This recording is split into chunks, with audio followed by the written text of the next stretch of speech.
Chapter 281. Qin Yining sat up straight and looked forward, searching for that familiar figure among the military tents and soldiers. As she got closer and closer, she could see the faces more and more clearly. She first saw the joyful faces of Huzi and Ji Yun. Then she saw the man in a black battle robe who rushed out of the central military tent and suddenly stood behind Huzi. Qin Yining couldn't help but laugh when she saw the usually domineering and arrogant person look so silly and overjoyed. Pang Xiao forced himself to stand still and not appear too unsteady. However, the surging emotions in his chest made his heart beat faster, as if he had been fighting on the battlefield for an entire day. No, perhaps even if he had been fighting for an entire day, he wouldn't be as excited as he was now. Seeing Qin Yining smiling like a flower, Pang Xiao felt as if someone had scratched his heart, and he also laughed. If it weren't for the fact that there were too many people around and he had to maintain the posture of a commander-in-chief, he would have already rushed over. Suppressing the joy in his heart, Pang Xiao pretended to be calm and walked over to greet him. Although the surrounding tiger army couldn't see the difference in their commander-in-chief's behavior, Huzi, who often interacted with Pang Xiao, was already secretly laughing. "Wang Yi, you walked so fast. Wang Yi, your fists are clenched so tightly. Are you nervous or want to beat someone up?" The young eunuch driving the mule cart saw a tall man with an imposing aura coming towards him.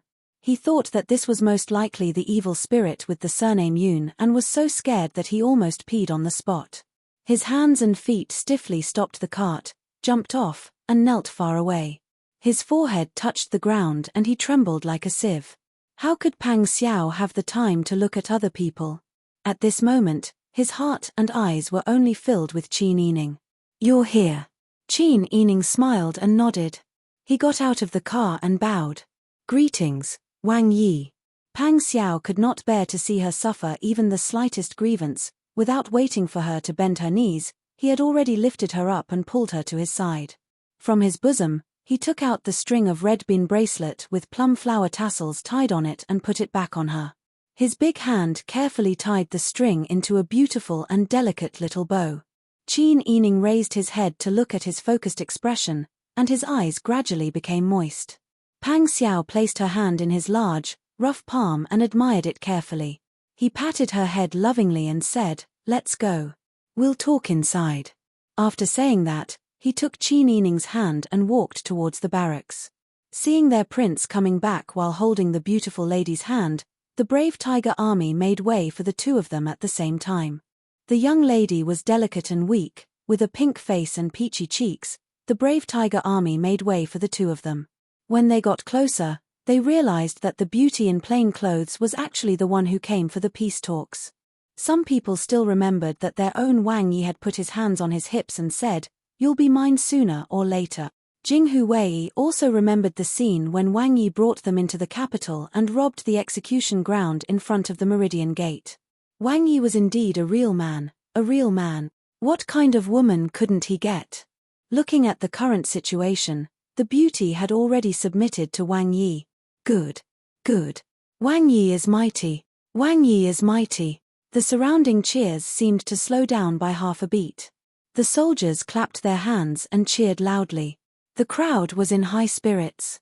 Pang Xiao didn't stop them. He even smiled and said to the deputy generals nearby, "This is your Wang Fei. You can come and pay your respects to her after the wedding." "Yes, Wang Yi." The deputy generals smiled and saluted. "When the time comes, we will send a lot of money." Pang Xiao laughed heartily and pulled Qin Yining's hand into the tent. The cheers outside the tent became even louder.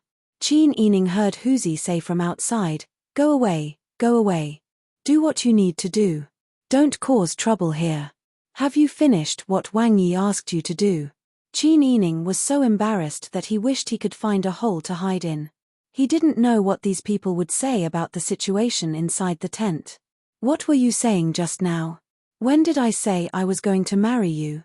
Qin Yining pulled back his hand and turned around, refusing to look at him. "I'll go lift the curtain." "Wait." Pang Xiao looked at her thin back and hugged her from behind. His lips landed on her earlobe, neck, and the side of her face. "If you don't marry me, who are you going to marry?" "I don't care. Everyone knows you're mine. You were sent here by your emperor. Even the people of the Yang dynasty won't say no. Qin Yining was trapped in Pang Xiao's arms. His lips were a bit dry and peeling. They rubbed against her delicate and sensitive skin on her ear and neck, causing her to shiver. Qin Yining's body trembled. He twisted his body and said, "Don't be like that. There are people outside. So you're saying that when there's no one around, I can do whatever I want?" Pang Xiao stared blankly for a moment before letting out a low chuckle. He blew a breath of hot air into her reddened ears, causing her to bury her face in his shoulder. Qin Yining's face was completely red. "Your mouth is getting worse. I don't want to talk to you. If you don't want to talk, then do something else. Since you said my mouth is bad, then check it for me. See if it's really bad." Pang Xiao held her shoulders and lowered his head to search for her lips. He impatiently pressed his lips against hers and sucked madly, searching for every sensitive spot on her lips. It wasn't their first kiss, but this was Pang Xiao's most passionate kiss. Qin Yining was like a drifting leaf, being tossed up and down by huge waves. She instinctively reached out her arms and wrapped them around his strong neck. Pang Xiao's soft and tender body was pressed tightly against his body that was as hard as iron. Pang Xiao's hands caressed her back, and then he held her butt and lifted her up. In order not to fall, Qin Yining could only clamp his waist with her legs. However, this posture was too shameful.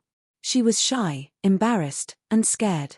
However, her lips were occupied, so she could only punch his shoulders with her fists and push him hard. Pang Xiao was both physically and mentally happy from being beaten by her. No matter how much her hands hurt, he refused to let go. Only when her pink lips were slightly red and swollen did he let go of her. He even pecked her 2 more times as if he was not satisfied. Qin Yining's face was bright red as she panted. She lowered her eyes and didn't look at him. She said softly, "Why aren't you letting go of me?" Her voice was sweeter and gentler than usual. With a beauty in his arms, her breath smelled like orchids. She was so shy that Pang Xiao's heart was like a monkey and his mind was like a galloping horse. He really wanted to do what he wanted to do. However, he wasn't the kind of person who fooled around. He regarded Qin Yining as a treasure, so he naturally wouldn't look down on women like most men nowadays. His respect for Qin Yining made him hold back his feelings. "Okay. If you keep hugging me, something will happen." Pang Xiao placed her on his bed and didn't forget to tease her. He kissed her forehead and sat down next to her. Qin Yining silently moved a bit to the side and said, "I didn't think you would use this kind of method to let me go. Aren't you afraid the Emperor will hate you?" Chapter 282. Why would you think that? Qin Yining held Pang Xiao's large hand with heartache. Her fingertips slid over his rough palm and fingertips. Looking at the new scar on the back of his hand, her eyes flashed with pity. "I know you are in a difficult position. How can I blame you for this? No matter how high your status is, you are not the one with the highest status. There are many things that are beyond your control. Also, this year's drought is a natural disaster. You are just an ordinary person. How can you blame yourself for something that is beyond your control?" Pang Xiao looked at Qin Yining with a smile. His slanted phoenix eyes seemed to contain a pool of warm spring water. He knew that with Qin Yining's intelligence and conduct, she would definitely understand him. However, Pang Xiao couldn't help but be moved when he heard such considerate words from her mouth. "Sister Yi," Pang Xiao reached out and pulled Qin Yining into his arms. Without any lust, he kissed her forehead.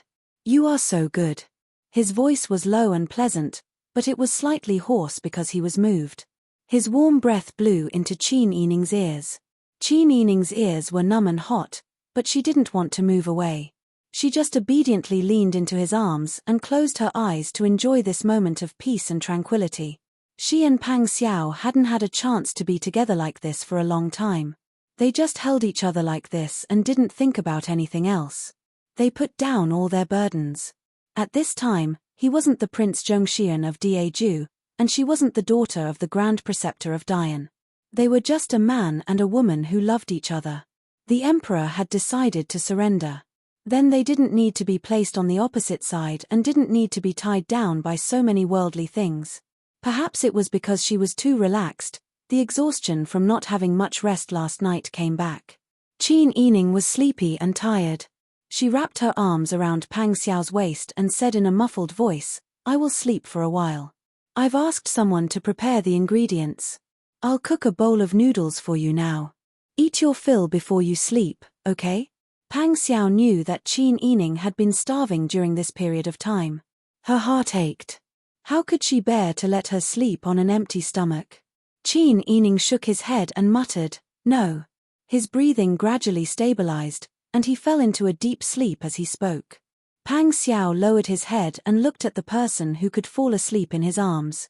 Looking at the shadows under her eyes and her small face with sunken cheeks, his heart ached. He carefully carried her up and laid her flat on his wooden bed.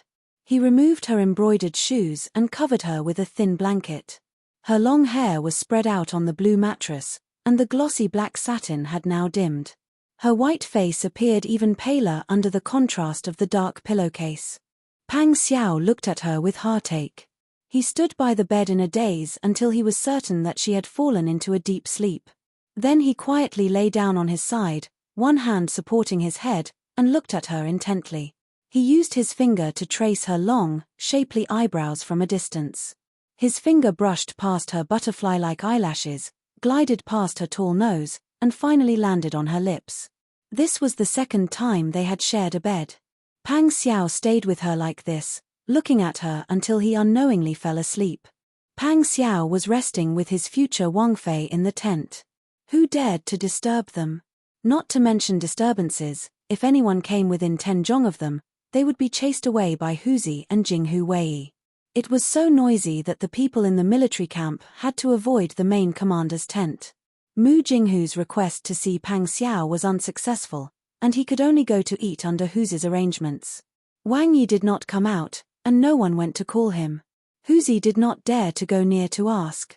He originally thought that Wang Yi would come out later, but who knew that there was no movement from the tent. It was not until the next morning that Wang Yi quietly came out. Huzi was not on duty last night and had just woken up. He was rubbing his sleepy eyes, but when he saw Pang Xiao tiptoe out of the tent and carefully draw the curtain, Huzi felt that every time he was in front of Qin Yining, he could see a new side of his Wang Yi. However, the two of them were only done now. Wang Yi did not have any protective feelings for the fairer sex. Even though this was what he thought, Huzi did not dare to directly ask Pang Xiao, nor did he dare to show any kind of mocking expression, daring to tease Wang Yi. They would be severely drilled.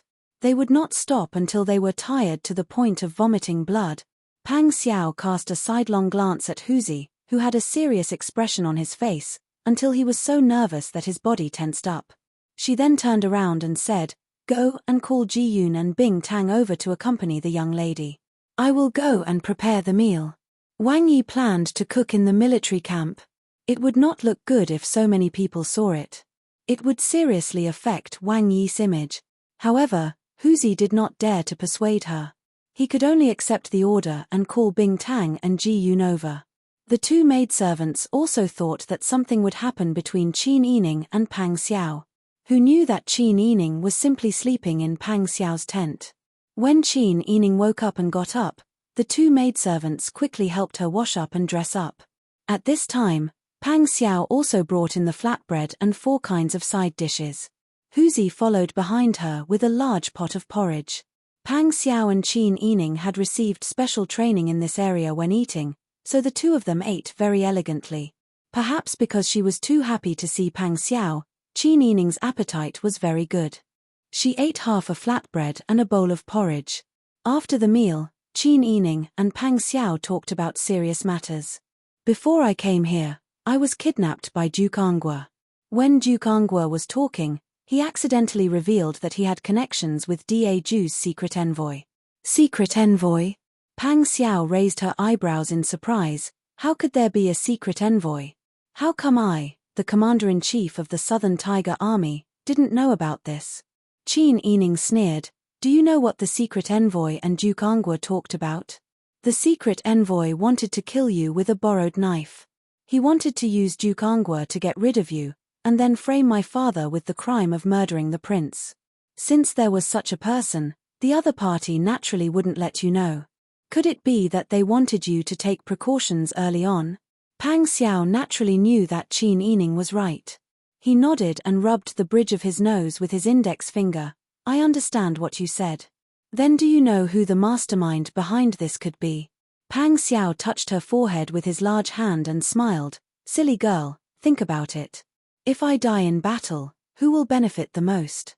Who will benefit the most because of my bad luck? If you think about it this way, it's clear who wants me dead.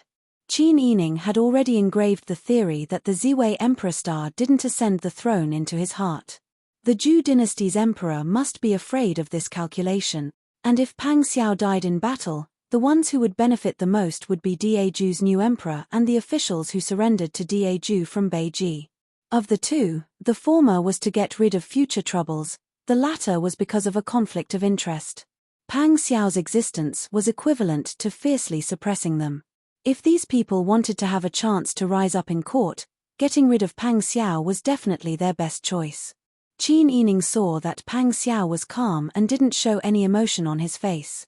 He couldn't help but praise him in his heart. Chapter 283. Pang Xiao and Qin Yining looked at each other and immediately stood up to welcome him. Mu Jinghu's complexion looked very good. Although he had lost a lot of weight after accompanying Qin Yining on the mountain, his cultivation level was very high. After eating 2 full meals and a night of rest, he already looked very energetic. Pang Xiao smiled as he approached Mu Jinghu and patted his shoulder affectionately. Did you have a good rest yesterday? Mu Jinghu smiled and nodded. Very good. Your situation here is much better than in the city. I haven't had a full meal in a long time. I had a full meal yesterday, so of course I slept well. You, on the other hand, did you sleep well last night? Mu Jinghu was just purely curious. He couldn't help but look at Qin Yining who was beside him. His gaze was too clean, but how could Qin Yining not understand when he looked at him like that? Qin Yining's face instantly turned red. He wished he could hide immediately. Yesterday, she had directly slept in Pang Xiao's tent. Who knew what the people outside would think? Pang Xiao naturally thought of this as well. He turned to look at Qin Yining's blushing cheeks and coughed twice. You stupid blockhead, how could you say that? Mu Jinghu was a kind person. He also felt that he had gone overboard with his words. He didn't persist on this topic and said seriously, I'm here to say goodbye to you. Now that your battle is over, there won't be any problems without me around. I'm going to Taitan to look for my martial uncle. Pang Xiao and Qin Yining were shocked when they heard this. Tian Jizi was in Taitan? Qin Yining could not help but recall that Mu Jinghu had mentioned that the greedy wolf star was in Taitan. Tian Jizi had gone to Taitan. Could there be a connection between the two? Pang Xiao nodded and said, Okay, thank you for your help this time. If there's anything you need me to do in the future, just tell me. I won't refuse. What are you talking about? I lost to you this time, so it's what I should do. It's not like I helped you. Mu Jinghu was an honest person. In his eyes, Pang Xiao was not a bigwig, but an ordinary friend. Therefore, he did not flatter or ask for credit, and his attitude was very natural.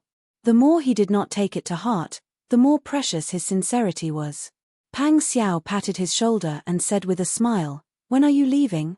We're planning to leave soon. Then I'll order people to prepare rations for you and give you 2 good horses. Mu Jinghu smiled and nodded, Okay.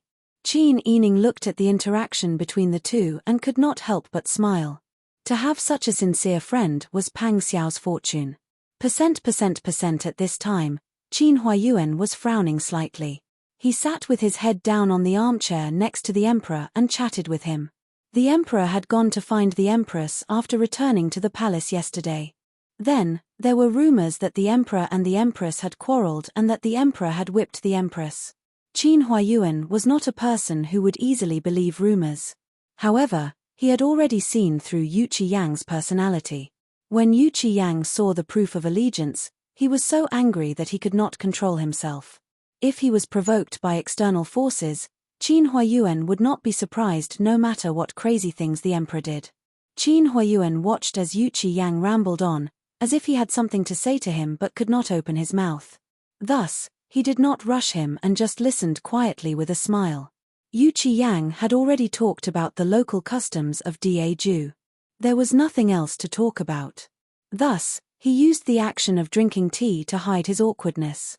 In the end, no matter how much he rambled on, he still had to politely send Qin Huayuan out of the palace. I've kept you company in the palace these 2 days. Perhaps I've delayed a lot of your matters. Yu Qiyang's tone was very polite. Qin Huayuan was very surprised. When the emperor was still in seclusion, he treated him with great courtesy. However, after stepping down from the throne, he was the ruler of a country. His status was different, so his manner was naturally different. It was rare for him to be so polite. Qin Huayuan quickly stood and bowed. Your Majesty, please forgive this humble subject. Grand Preceptor Qin, what are you saying? Yu Qiyang also stood and said somewhat awkwardly, this. Zhen actually has something to tell Grand Preceptor Qin. Yes. Your Majesty, please instruct me. Qin Huayuan lowered his eyes and cupped his hands. Yu Qiyang deliberated and said, Duke Angua used the people around you to deceive fourth young miss. He intended to use her as a hostage to lure Prince Zhongshuren into killing her. After Zhen investigated, Zhen learned that they were in contact with the people of Daju. Qin Huayuan's heart jumped when he heard this.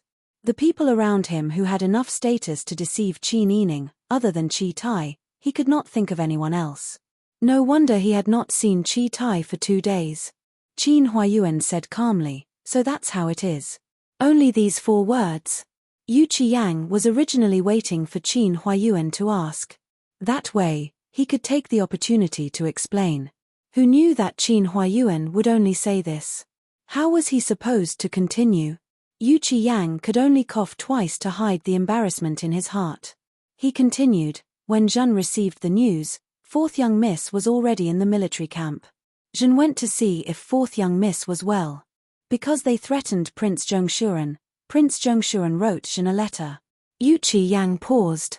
In the end, he did not say what he was thinking because he was too embarrassed. He only said, Zhen felt that Prince Zhongshuren was sincere, so Zhen ordered people to send fourth young miss to Prince Zhongshuren. Zhen also knew that the 2 of them had a good relationship. After Dian's surrender, those of us who used to be core members of the Yang dynasty will have to go to Daju. When the time comes, with Prince Zhongshuren's relationship, it will be easier to do things. Qin Huayuan nodded, Your Majesty is wise. From the emperor's hesitant attitude and the way he tried to cover it up, Qin Huayuan had already guessed the general situation. Moreover, the emperor was probably involved in this matter from the beginning. Otherwise, he would not have used the excuse of chatting to detain him in the palace for 2 days. Pang Xiao's letter to the emperor probably scared him.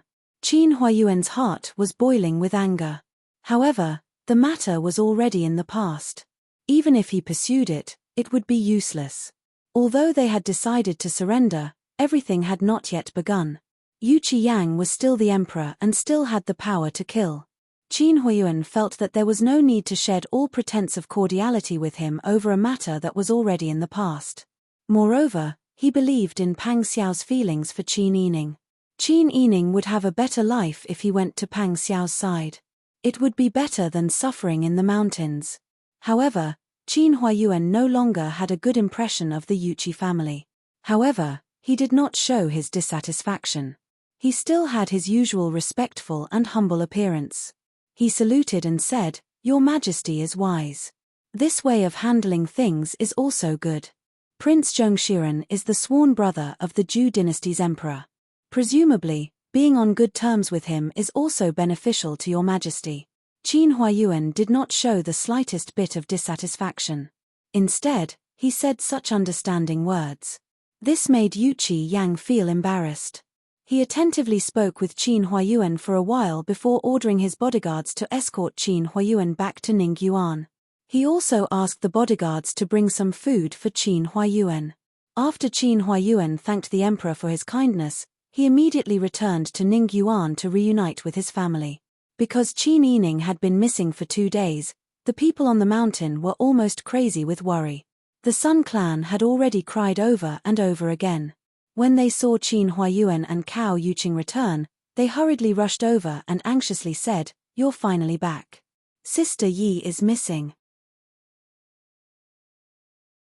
Chapter 284. Sun Clan's daughter buried her face in Qin Huayuan's arms, and her tears stained his clothes. That day, Chitai came back and said that you wanted to see Sister Yi, so you asked Sister Yi to go to the foot of the mountain at night to see you. I thought that Chitai had been with you for so many years, so it was impossible for him to be unfaithful, so I let Sister Yi go. Who knows? Not only was he lost, but the people we went out to look for also found Chitai's body. He was stabbed in the neck and died. Only then did I realize that Sister Yi might have been kidnapped. She is such a good daughter, but I am useless as a mother. I let her suffer all day, and in the end, I couldn't even keep an eye on her. Qin Huayuan hugged Sun Clan's daughter, who was thin and bony, and said with heartache, "Don't worry, don't cry. Sister Yi is all right." "Really? You are not lying to me." Sun Clan's daughter raised her face and looked at Qin Huayuan. "Of course, I only have one daughter, and her safety is so important. How can I lie to you about this?" Qin Huayuan wiped her face with his sleeve and comforted her. "Come, let's go in first, and I will tell you slowly." Sun Clan's daughter had always known Qin Huayuan's character. If he said that Qin Yining was all right, then he should be all right. Only then did she realize that she had thrown herself into Qin Huayuan's arms and cried in public. Her face turned red in an instant, and she hurriedly took a few steps back. Qin Huayuan took Sun Clan's hand and walked in front indifferently, greeting the people on the mountain along the way. Cao Yuqing, on the other hand, lowered her head and followed the two of them upstairs. When Madame Dowager heard that Qin Huayuan was back, she was very happy. She held Mammy Qin's hand and came out to greet him. "My brother Meng, you are finally back." Qin Huayuan smiled and went forward to salute. "Mother, your son greets you." Get up, get up. I missed you so much." Old Madam grabbed Qin Huayuan's arm and sized it up. "Then," she said with heartache, "you've become tanned and thinner." Qin Huayuan smiled and greeted second Old Master, third Old Master, and other family members. The Sun Clan finally couldn't help but ask anxiously, "Marquis, where is Sister Yi?" Upon hearing her question, Old Madam finally remembered that Qin Yining had gone missing. Qin Huayuan went into the room with his family and told them what the emperor had told him. Even if he had guessed the details, it was still related to the face of the country, so he didn't want to reveal it. In the end, he only said, "His Majesty has decided to surrender to Daju. He will be busy these days." The sound of exhaling could be heard from the room. Although everyone felt the sorrow of the fall of their country, they were all relieved. Qin Han said, "Eldest uncle, His Majesty has agreed to surrender. Will the Daju people outside the capital withdraw?" "They will." "Then will they slaughter everyone in the city?" Second Madam was very worried. Qin Huayuan shook his head and said with a smile, "The emperor of the Zhou dynasty is a very shrewd person. He knows how to win people's hearts. I think that at this time, not only will he not slaughter the people in the city, he will also transport food as soon as possible." Everyone understood that even the retired emperor of Great Yang dynasty did not care about the life and death of his own people, and had hidden away all the silvers used to buy food. If the emperor of Great Zhou was able to provide food to his people, such a strong contrast was more than enough to give the people in the capital a good impression of the emperor of Great Zhou. These starving people didn't care about the fall of their country. They only cared about whether they could survive or not. Not to mention the commoners, even the members of the Qin family were overjoyed. Only Old Madam's expression wasn't very good. A few days ago, she had just eaten the little rabbit that Prince Zhongshiren gave to Qin Yining. She even used all her strength to mock Qin Yining. Who would have thought that the emperor would directly send Qin Yining to Prince Zhongshiren's side? If the Dian dynasty surrendered to the Zhou dynasty, Qin Yining would very likely become Prince Zhongshiren's concubine in the future. If it was better, she might even become a side consort. She would become a noble lady in the Zhou dynasty. But what about them? They were the family of a surrendered official.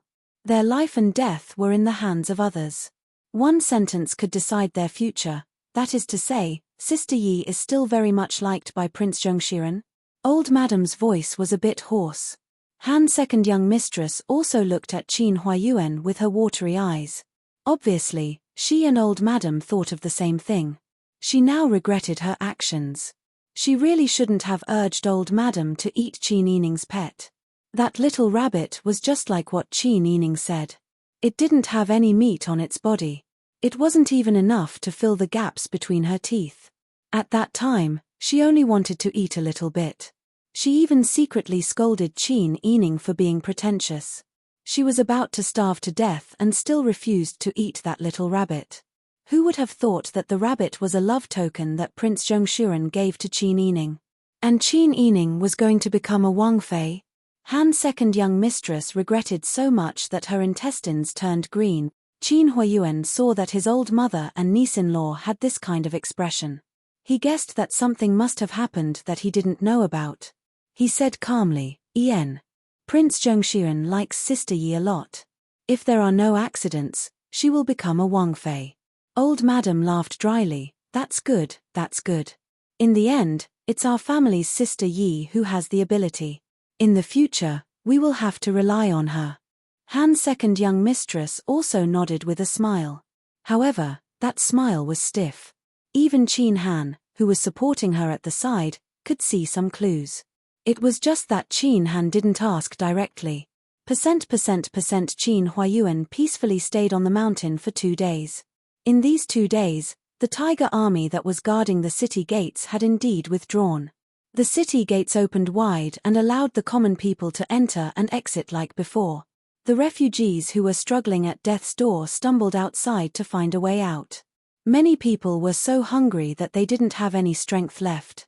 They were rolling and crawling. At this time, not far from the city gates, a tiger army soldier shouted loudly, "Your Majesty Daju takes pity on the disaster victims and decrees that there will be 2 meals a day. There will be kanji spots set up in front of the city gates and all over the city. Everyone can come and eat kanji." As that person's voice fell, someone rushed over with a carriage. They put down a big pot, rice, firewood, and other things and started to make a fire to cook kanji. The fragrance of the rice spread far and wide. How could the dazed disaster victims withstand the aroma of the food? They all rushed towards the kanji stall. Among them, there was no lack of people who were hungry and had no strength left. After being squeezed, they fell down and couldn't get up again. But in the face of hunger, who could care so much? It was good enough that they could survive. How could they care about what was under their feet? Therefore, no one heard a hoarse voice under their feet. It was more out of breath than in, berating, "All of you, get lost. Take your stinky feet away. Zhen will kill you all. You dare to commit regicide." No one heard his voice, but countless feet stepped on his back, leaving a few more footprints on his tattered clothes, which were so dirty that the original color of his clothes couldn't be seen. He wanted to cry out in pain, but he couldn't make a sound. When he opened his mouth, he spat out a mouthful of blood. He wanted to get up, but he didn't have the strength. His vision gradually blurred. There was only one signal left in his mind, and that was pain. The pain of broken bones and tendons. The kanji stall was not far away. He stretched out his dirty arms, but in the end, he didn't get to eat a mouthful of kanji. Chapter 285. Although Qin Yining lived in the Tiger Army's barracks, he didn't have much time to meet with Pang Xiao. Pang Xiao had to take charge of the reconstruction work in the city, help the victims settle down, distribute food, maintain order, clean up and burn the corpses, arrange for the military doctor to lead the doctors in the city to take care of the epidemic, and report to the Jew emperor to appoint officials. All of these tasks were no less tedious than commanding the Tiger Army. Pang Xiao was so busy that his feet didn't touch the ground. Even the time he had to accompany Qin Yining to eat a meal was squeezed out. However, it was also because of his busyness that the city quickly became orderly. The Tiger Army was ordered to be stationed outside the city. Pang Xiao only brought a portion of his men into the city during the day to do official business. After discussing with the Yuqi Yang appointed Dian officials to manage the affairs in the capital according to Pang Xiao's orders. Pang Xiao would still bring his personal guards back to the barracks before Shu She. Pang Xiao was swift and decisive in his work. He was also famous for his fighting prowess. Soon, Some Dian officials who didn't want to listen to Pang Xiao had to admit that Pang Xiao was capable. For the sake of the people's lives, they had no choice but to listen to Pang Xiao. Of course, some of these officials were relieved because the emperor agreed to surrender, and some were willing to die to show their loyalty. Almost every day, the corpses of officials who had died for their country were carried out from various houses. Some had hanged themselves, some had taken medicine, and some had slit their throats. However, these people's actions still couldn't stop the Yuchi Yang's determination to submit to the Zhou dynasty. Although the capital was greatly damaged by this disaster, the reconstruction work was solid. After a month, there were no more refugees in the city. Some shops were reopened, and the people had the strength to live a normal life. At this time, the city was orderly. It was even more refreshed than before Daeju attacked. At this time, it was already Lidong. Sister Yi, from today onwards, I'll bring you to live in the city. Your body is weak, and you'll be cold if you stay in the tent all the time. Pang Xiao draped a cotton cloak with a mink fur collar over Qin Yining's shoulders. Qin Yining had not been feeling well recently. Her body had not recovered, and she had been hungry and tired for nearly 2 months.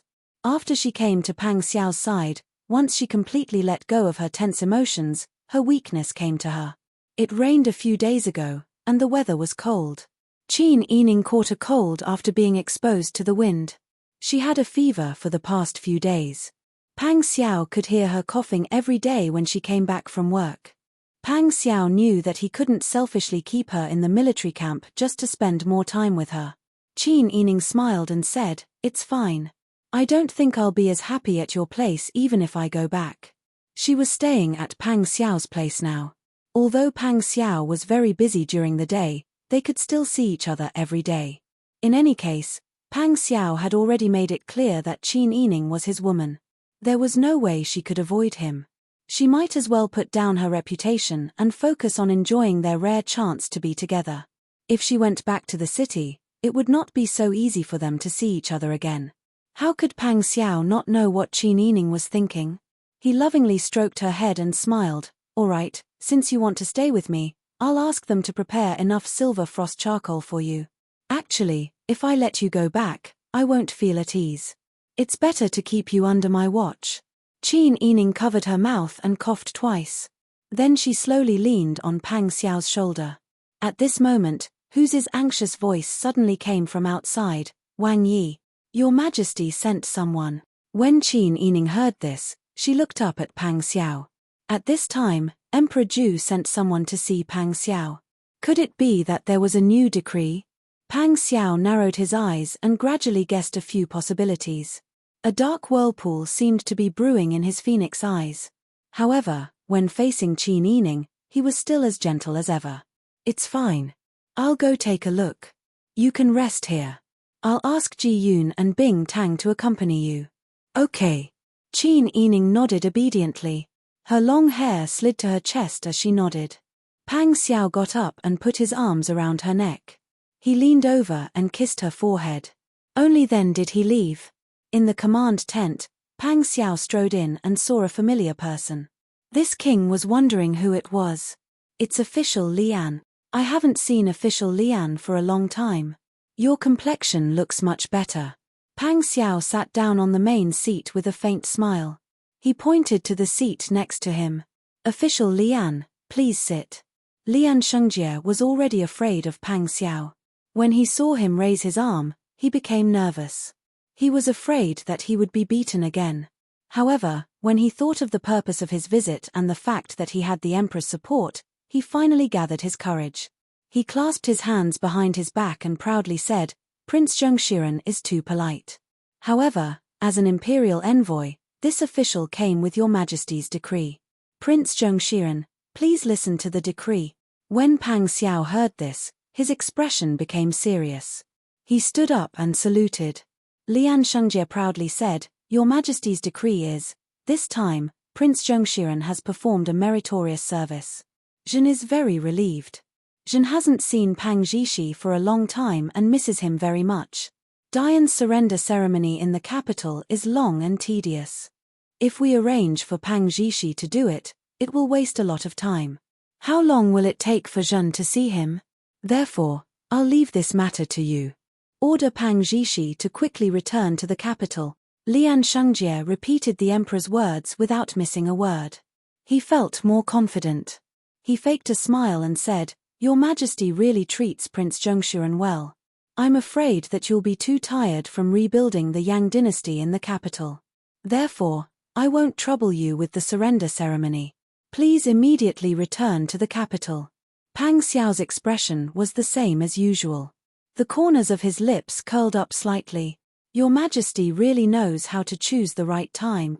Or perhaps, Lian Shengjie had been hiding nearby, waiting for him to finish everything before coming out to announce the decree. Pang Xiao didn't forget that there was a secret envoy who contacted the Dayan people to harm him. He had painstakingly led the army to conquer the Great Yang, and worked for more than a month to restore order to the capital after the disaster. The common people were resentful, the epidemic was suppressed, and a clear division of labor was assigned to the emperor and the courtiers of the Yang dynasty from top to bottom, making these people submit to him.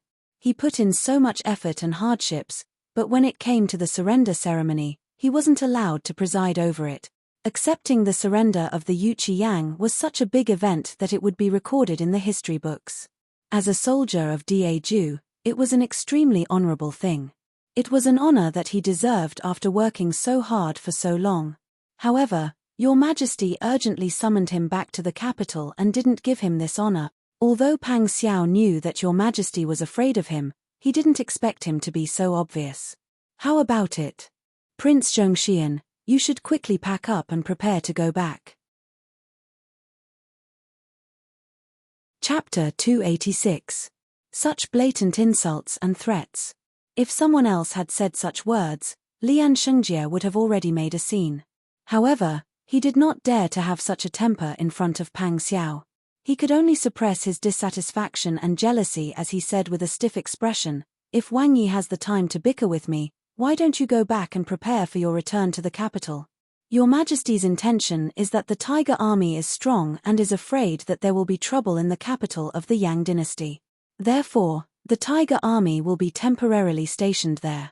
Wang Yi has always liked to keep things simple and will not disappoint Your Majesty's good intentions. Lian Shengjie was already laughing mockingly when he said this. So what if you, Pang Zhishi, have outstanding military achievements?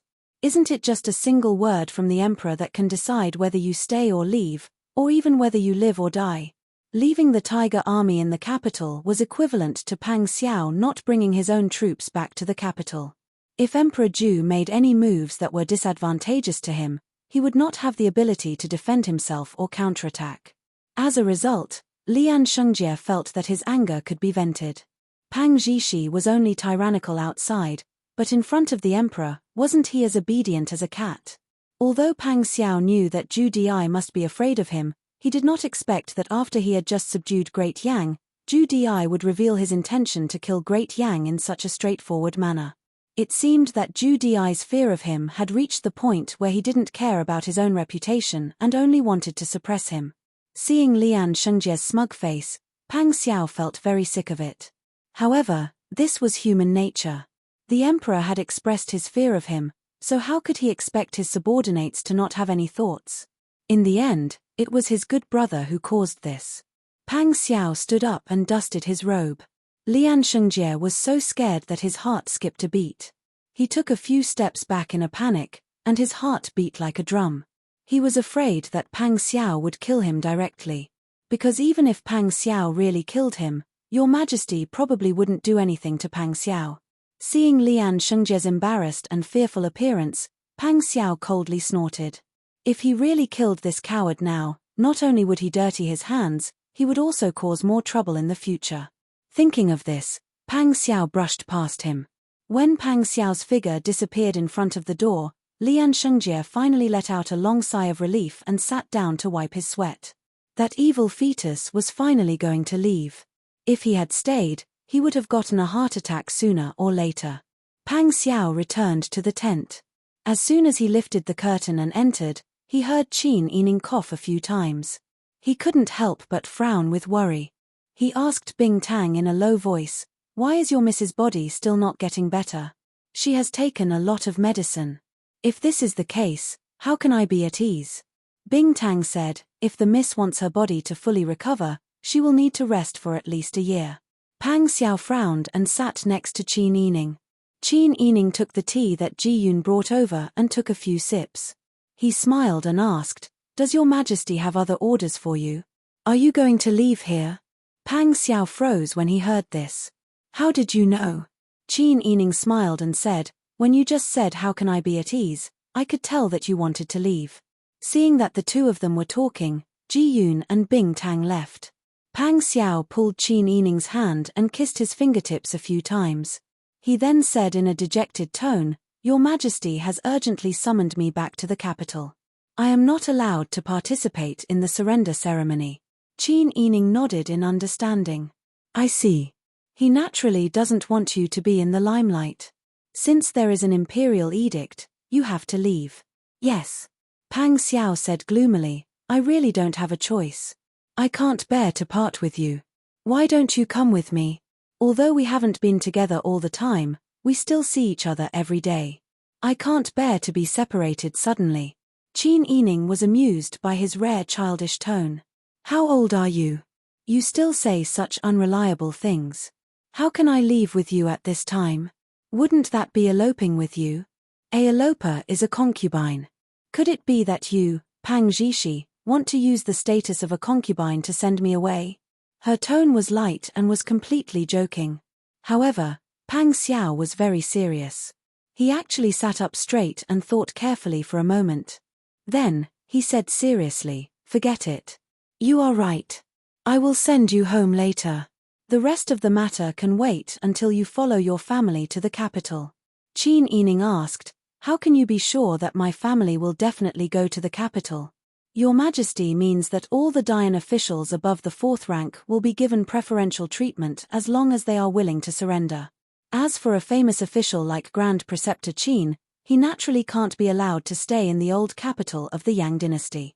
I think that after the surrender ceremony is over, the first batch of people to enter the capital will follow Yuqi Qingyang and depart together. Qin Yining sighed faintly. Even now, she still felt that the Yang dynasty being destroyed like this was truly disappointing. However, she always knew that with such an incapable ruler, destruction was inevitable. Seeing her frown, Zhao hugged her tenderly and patted her back comfortingly. Don't worry and follow Grand Preceptor Qin back to the capital. When the time comes, I will think of a way to marry you. Qin Yining closed her eyes and nodded in his arms. Pang Xiao personally sent Qin Yining back to the Qin residence. When they reached the main street near the family Qin residence, Pang Xiao had already ordered someone to stop the car. He said, Sister Yi, I won't stay any closer. You can go back by yourself. I will stay here and watch over you. Qin Yining asked, Why don't you come in with me? Pang Xiao smiled and shook his head. He didn't say anything. Qin Yining had already thought it through. Now that Qin Huayuan had surrendered and Pang Xiao's status was so high, he had to salute when they met. Pang Xiao didn't want to make things difficult for Qin Huayuan. Qin Yining put her arms around Pang Xiao's neck and took the initiative to kiss him on the cheek. I know. Take care of yourself. We will meet again in the capital. I think it won't be long before we meet again. Pang Xiao's head was heated by her initiative. His heart beat faster. He held her in his arms and was reluctant to part with her for a long time before he reluctantly let her down from the carriage. Watching her arrive at the gate of the residence accompanied by Ji Yun and Bing Tang, Pang Xiao lowered the curtain and ordered people to return to the barracks. As soon as Qin Yining got home, someone rushed to the Xixiao garden to report the news. Now, the servants in the residence were still the ones who had been brought to Changchun Mountain. Because Qin Yining and Master Zhong had already made preparations, although the people on the mountain had a hard time, none of them had starved to death. In Xixiao Garden, when the Sun Clan heard that their daughter had returned, they didn't have time to care about the old madam. They immediately brought Mother Jin out to welcome her. The old madam's expression was very awkward, but when she thought about the general trend in the future, she still asked Mammy Qin to help her up. She went out with second madam, Miss B.A., and Qin Huaining to welcome her. When they arrived at the Chuehua gate, the Sun Clan and Qin Yining had already entered the inner residence, laughing and chatting. The old madam smiled and said, "Ayo, Sister Yi is finally back. The emperor ordered us to prepare for departure. We were wondering if you would like to come with us or go with Prince Zhongxian." Chapter 287. The Sun Clan member said with a worried expression, "These days, your father and the emperor have been discussing these matters. The initial time set is the day after tomorrow. However, we don't know if there will be any changes." Qin Yining asked again, "Is my father not at home? Your father was urgently summoned to the palace last night and hasn't returned yet. It's said that it involves a series of matters related to the surrender. Many things need to be discussed at length. In the end, your father is wholeheartedly thinking for the emperor and doesn't want the emperor to suffer losses." Qin Yining nodded in understanding. With Qin Huayuan's temperament, he would definitely stand on his last post. Seeing that Qin Yining only spoke to the Sun Clan member and didn't even greet her or pay attention to her, the old madam felt somewhat embarrassed. The smile that she had managed to put on gradually faded. "Sister Yi, why didn't you say a word when you saw me? Could it be that you've been living too well in the military camp these days and have forgotten all the rules? Our family Qin doesn't have a daughter who doesn't understand etiquette like you." Qin Yining smiled when he heard this. He looked gently at the old madam, but his words weren't gentle at all. "Our family Qin doesn't have a daughter who doesn't understand etiquette. Then, may I ask the old madam, is there a thief who takes without asking for permission in the family Qin?" The old madam's face darkened, and she said with dissatisfaction, "I only ate one of your rabbits. You don't have to hold a grudge until now, right? Your filial piety has been eaten by a dog. What time is it now? You still kept the rabbit and refused to let me eat it. Could it be that you don't care even if I starve to death?" In terms of twisting words and forcing logic, no one would dare to claim to be first if you were ranked second. Qin Yining smiled mockingly. "Could it be that I took the food for myself and refused to let you eat it? Aren't you afraid that your words will make people bitterly disappointed? Moreover, did the old madam and second young mistress ask for my opinion at that time? Taking without asking for permission is considered stealing. Do you still have reason after being a thief? Your father is such a filial person. How did he raise such an unfilial daughter like you?" Qin Yining's face turned cold. "Whether I'm filial or not isn't decided by the old madam's lip. When the disaster came, everyone clearly saw how I treated you. Not to mention the family Qin, even the disaster victims in Ning Garden saw it with their own eyes. But how did you treat me? The old madam is so aggressive. Could it be that you want someone to be the judge?" At the mention of letting someone be the judge, old madam's face completely stiffened. Qin Yining had been with Prince Zhongshuren day and night these days. If she wanted to judge, she would naturally go to Prince Zhongshuren. Although they still had a plaque that said Marquis Fu, the title of Marquis of Anping was conferred by the emperor of the previous dynasty. When they went to the Great Zhou dynasty in the future, it was uncertain what their lives would be like. Their future was uncertain. And Qin Yining was definitely going to become Prince Zhongshuren's woman. No matter if she was a concubine or a secondary consort, she wanted a lifetime of glory, splendor, and wealth. Moreover, she could casually blow a pillow to Prince Zhongshuren, and it might be enough to end their lives. Thinking of this, the old madam's arrogance no longer existed. She wanted to say a few nice words, but she couldn't bring herself to do so. For a moment, she stood awkwardly in the same place, not knowing whether to advance or retreat. In the end, it was Mammy Qin who could understand her master's intentions. Seeing that the old madam was in a difficult position, she immediately knelt down in front of Qin Yining. "Fourth miss, please calm down. That day's matter was completely this servant's own initiative. Fourth miss, please forgive this servant." Qin Yining's gaze softened. She respected Mammy Qin very much. Mammy Qin was not only loyal and devoted to the old madam, but she was also very sensible. Moreover, Qin Yining always remembered that Mammy Qin had helped her in the past. Her expression eased, and she supported Mammy Qin with both hands. "Mammy Qin, you don't have to be like this. I originally didn't want to pursue this matter." She looked coldly at the old madam. In the future, We won't disturb each other and will each maintain their dignity. The old madam's face was gloomy. Although she was relieved that Qin Yining didn't pursue this matter, she still felt that she had lost face. Qin Yining ignored the old madam and also ignored Qin Huaining. She only nodded her head in greeting to 8th Miss. Then, she took the Sun Clan's hand and returned to her boudoir in the master's study. She carefully inquired about the situation in the residence these days. The Sun Clan only knew that everything was the same as before. She pulled Qin Yining's hand and asked in a low voice, "Sister Yi, you and Prince Zhengxian, have you made up your mind to follow Prince Zhengxian in the future?" Qin Yining's face instantly turned red. She naturally knew what her mother meant by asking this question. She coughed a few times to feel less embarrassed. "Mother, don't think too much. There's nothing between him and me. However, the people outside have long seen us as a couple. If I don't stay with him, public opinion won't allow it." Upon hearing this, the Sun Clan understood. She said, "Mother doesn't have any other meaning. I'm just afraid that you won't have a good life. Our family's status is not what it used to be. In the past, the two of you could be considered a match. But now that the Dian dynasty has fallen, your father is going to Daeju. I don't even know if he will become a prisoner.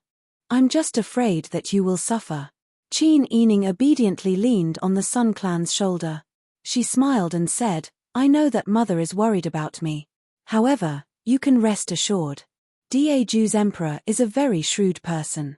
The current situation in the Zhou dynasty doesn't allow him to mistreat the surrendered subjects.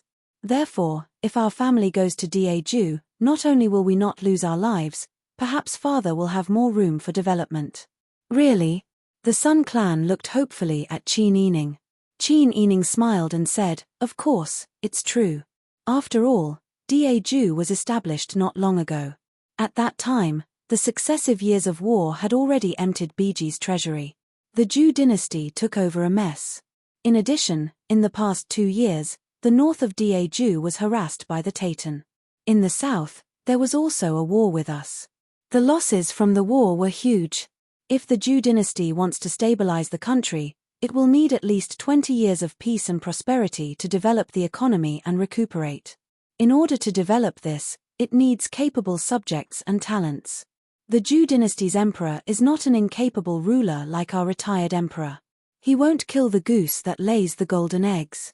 Naturally, he will use capable subjects like my father. Moreover, he still needs the surrendered subjects of Dian to balance the power in the imperial court."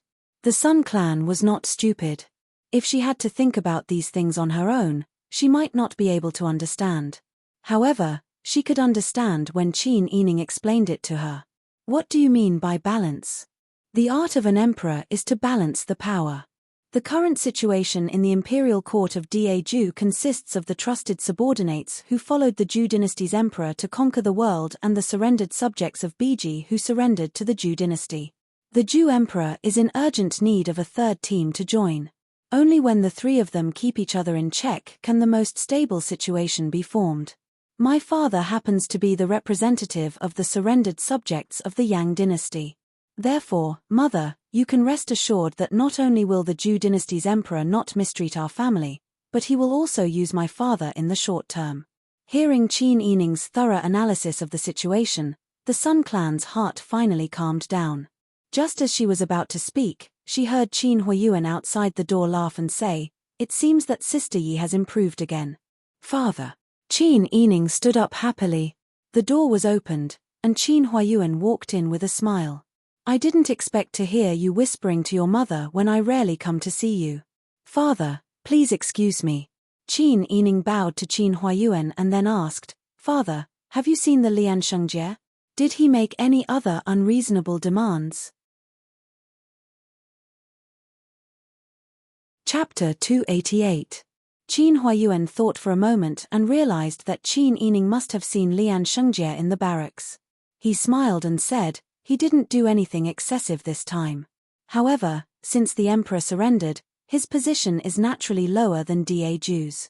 If he doesn't allow them to make any demands, there's no other way. However, with father's wisdom, you won't let the emperor suffer too much," Qin Yining said with a smile. That's right. Qin Huayuan also smiled. I heard your analysis just now.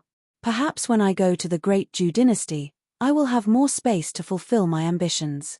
With father's talent and wit, these aren't difficult matters. You have a lot of confidence in father. That's natural, Qin Yining said with certainty. Father will definitely accomplish great things in Daju. The Sun clan watched as father and daughter chatted.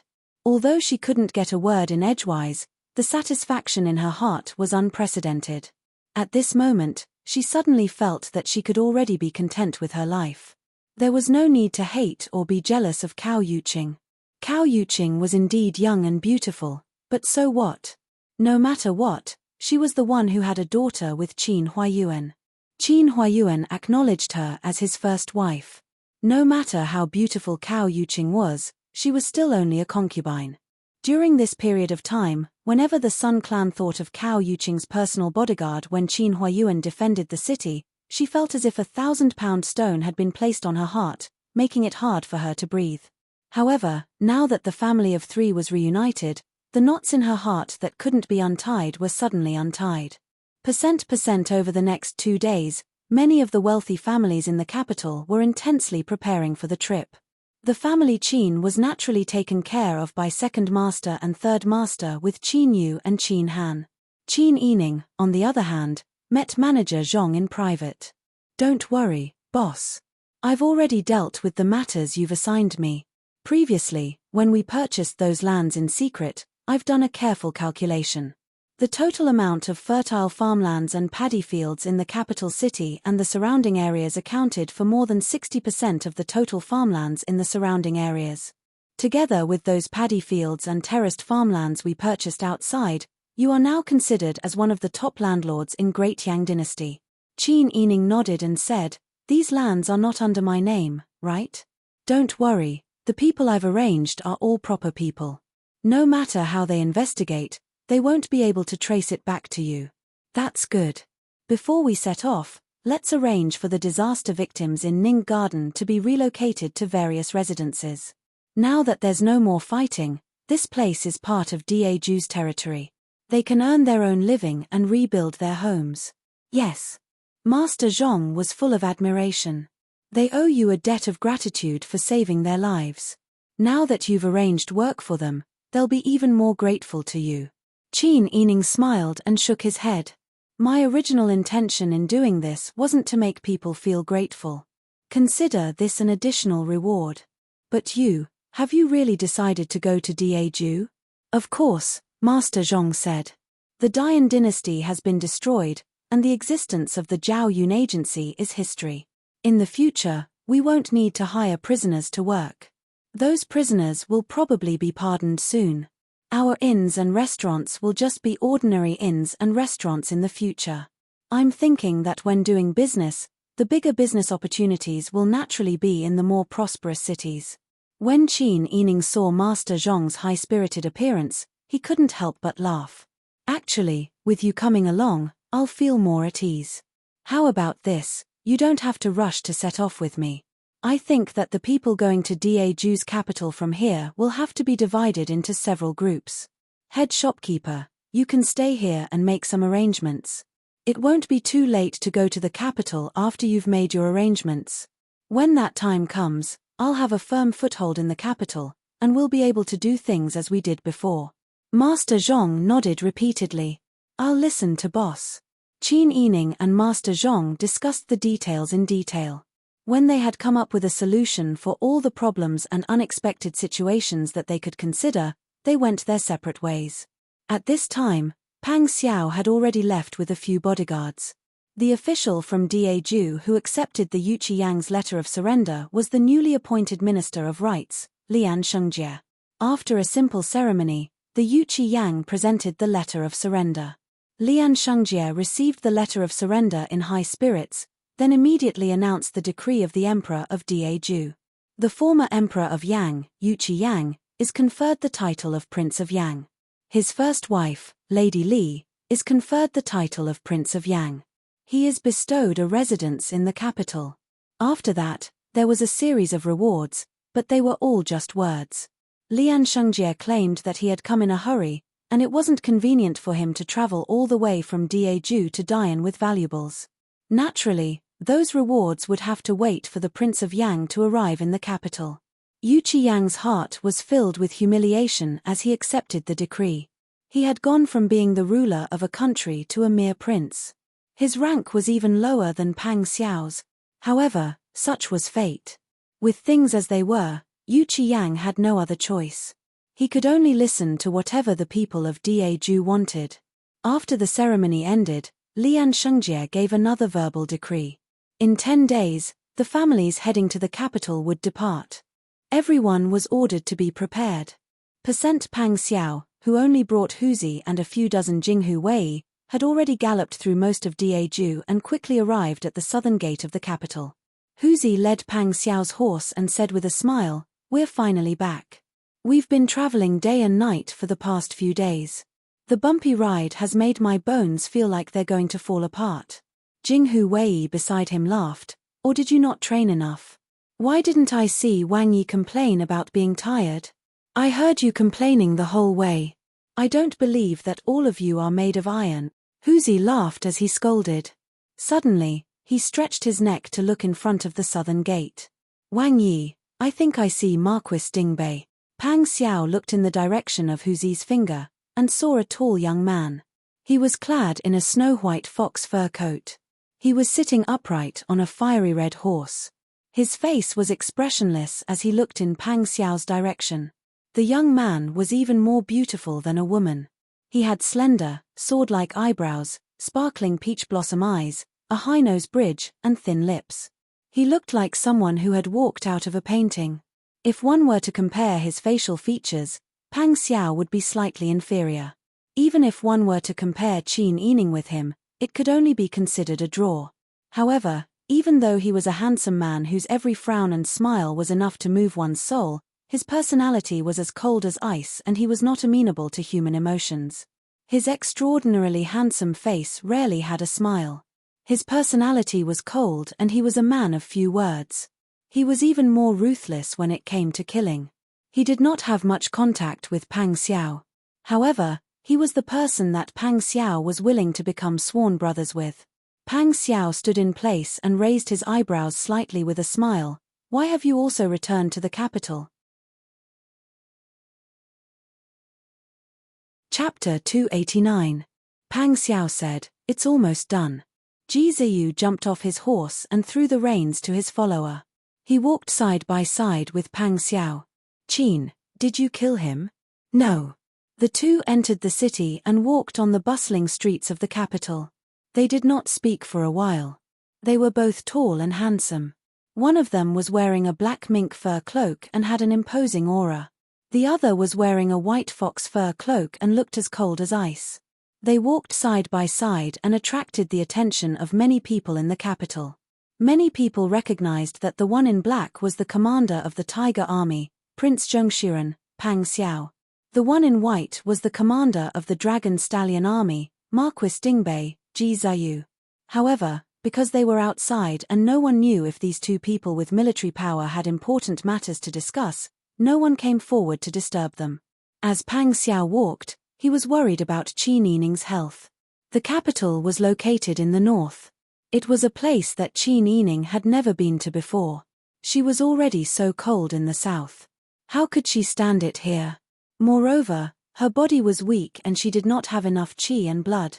When they parted, she was still coughing. When Pang Xiao thought about this, he could not hide the worry in his expression. Ji Ziyu saw his expression. After a long time, so long that Pang Xiao had forgotten what he had talked about with Ji Ziyu suddenly said, "It's nothing." Pang Xiao was taken aback by Chu Yang's sudden question. Ji Ziyu had already taken the reins from his follower and jumped onto his horse. "Your Majesty ordered me to set off. I'll take my leave now." Pang Xiao said in surprise, "Why are you in such a hurry?" "Yes. Let's meet again next time." The corners of Ji Ziyu's lips curled up in a rare smile. Then, he cupped his hands towards Pang Xiao. Pang Xiao sighed softly and said, "All right, let's meet again next time." He also cupped his hands at Ji Ziyu. Ji Zheyu put away his smile and coldly glanced at Pang Xiao and the people around him before he turned around and left. Huzi shuddered. Marquis Dingbei's temperament hasn't changed after all these years. The way he looks at others is as if he has a grudge against you. Pang Xiao only shook his head with a smile and sighed, forget it. Since I'm back, let's enter the palace and meet the emperor first. He did not want to be caught by those imperial censors who had nothing better to do and accuse him of disrespecting your majesty. Back in the capital, Pang Xiao naturally had to tighten all his nerves to deal with the things around him. The politics of officialdom ran deep. Back then, in order to conquer the world for the Zhou dynasty, he was the one who stood up for all the bad things. In addition, he avenged his father by dismembering many people. Not to mention his fierce reputation, even the surrendered officials of the Biji kingdom looked at him as if he had killed their father. It was impossible to guard against open knives and hidden arrows. He had to be extremely vigilant to deal with all these. Moreover, the person on the emperor's seat had always held a grudge against him. Things really happened as Pang Xiao expected. In the majestic imperial palace, a middle-aged man with a medium build and a kind face was dressed in a bright yellow emperor's robe. He helped Pang Xiao up with both hands and his voice was full of joy. Brother, please get up. You've been away for so long and we haven't spoken for a long time. I've missed you so much. Pang Xiao took a few steps back and stood at the bottom of the stairs. He said respectfully, so have I. How has your majesty been these days? Good, all is well. I just miss you very much. You did a great job on Dian. However, things like accepting the surrender and handing over are too complicated. I don't want you to be tired anymore, so I simply asked you to come back. You won't blame me, right? Your majesty is too polite. Pang Xiao said with a smile, I'm very happy. You know, I'm the most impatient to do these troublesome and brain-consuming things. If I have the time, I'd rather eat a few cups of good wine. Haha. You're right. Li Chitian laughed loudly and then said, you've worked hard this time. You've been away for long enough. The elders at home miss you very much. You should be by their side more to fulfill your filial piety. In addition, you've overworked yourself. I plan to temporarily let Sua Jinwei, the Minister of War, act as the Commander-in-Chief of the Tiger Army. You can rest in the capital at ease. What do you think? He was going to take back his military power. Pang Xiao lowered his eyes and bowed respectfully. Your Majesty's order is exactly what I want. I thank your Majesty for your kindness. Li Chitian didn't seem to expect that Pang Xiao would agree so easily. He was stunned for a moment and then smiled calmly. Good, good.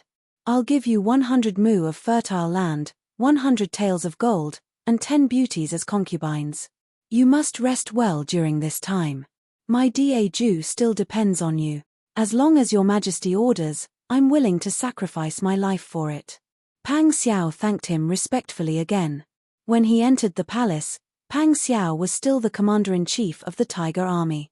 When he left the palace, he had been stripped of his military power and handed over the commander's seal. He became an idle Wang Yi with only the title of Wang and no official position. In addition to his personal guards, there were also eunuchs who gave him rewards. At the end of the line, there were 10 beautiful women with different characteristics. Huzi frowned and whispered in Pang Xiao's ear, Wang Yi, if fourth miss knew that you had 10 concubines before she married you, what would she do? He really touched a sore spot. Pang Xiao was expressionless, but he couldn't get more impatient in his heart. When he returned to Prince Zhongshuan's mansion, he had people take the 10 beauties to settle down. Then he went to pay his respects to his mother, grandfather, and grandmother. While Pang Xiao was reunited with his family, he didn't know that Ji Zheyu, who was supposed to take his personal guards to the Taitan in the north, left the capital through the north gate. He took a big detour and went straight to the south where Dian was located. Miss, hold on to this hand warmer. Don't catch a cold again. In the spacious carriage, Ji Yun stuffed a brass hand warmer into Qin Yining's arms. Qin Yining quickly took it and put his cold hands on it. Only then did he feel much better. He smiled and said, how can I catch a cold so easily? Don't worry, I'm feeling much better now. I just didn't expect the winter in Daju to be so cold. It's really hard to travel in the middle of winter.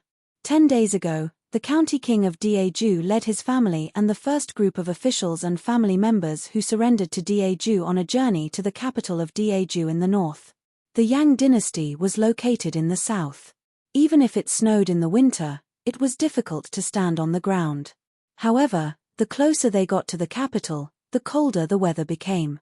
When they passed through Liang City on the border between the two countries and entered Daeju's territory, everything was covered in snow.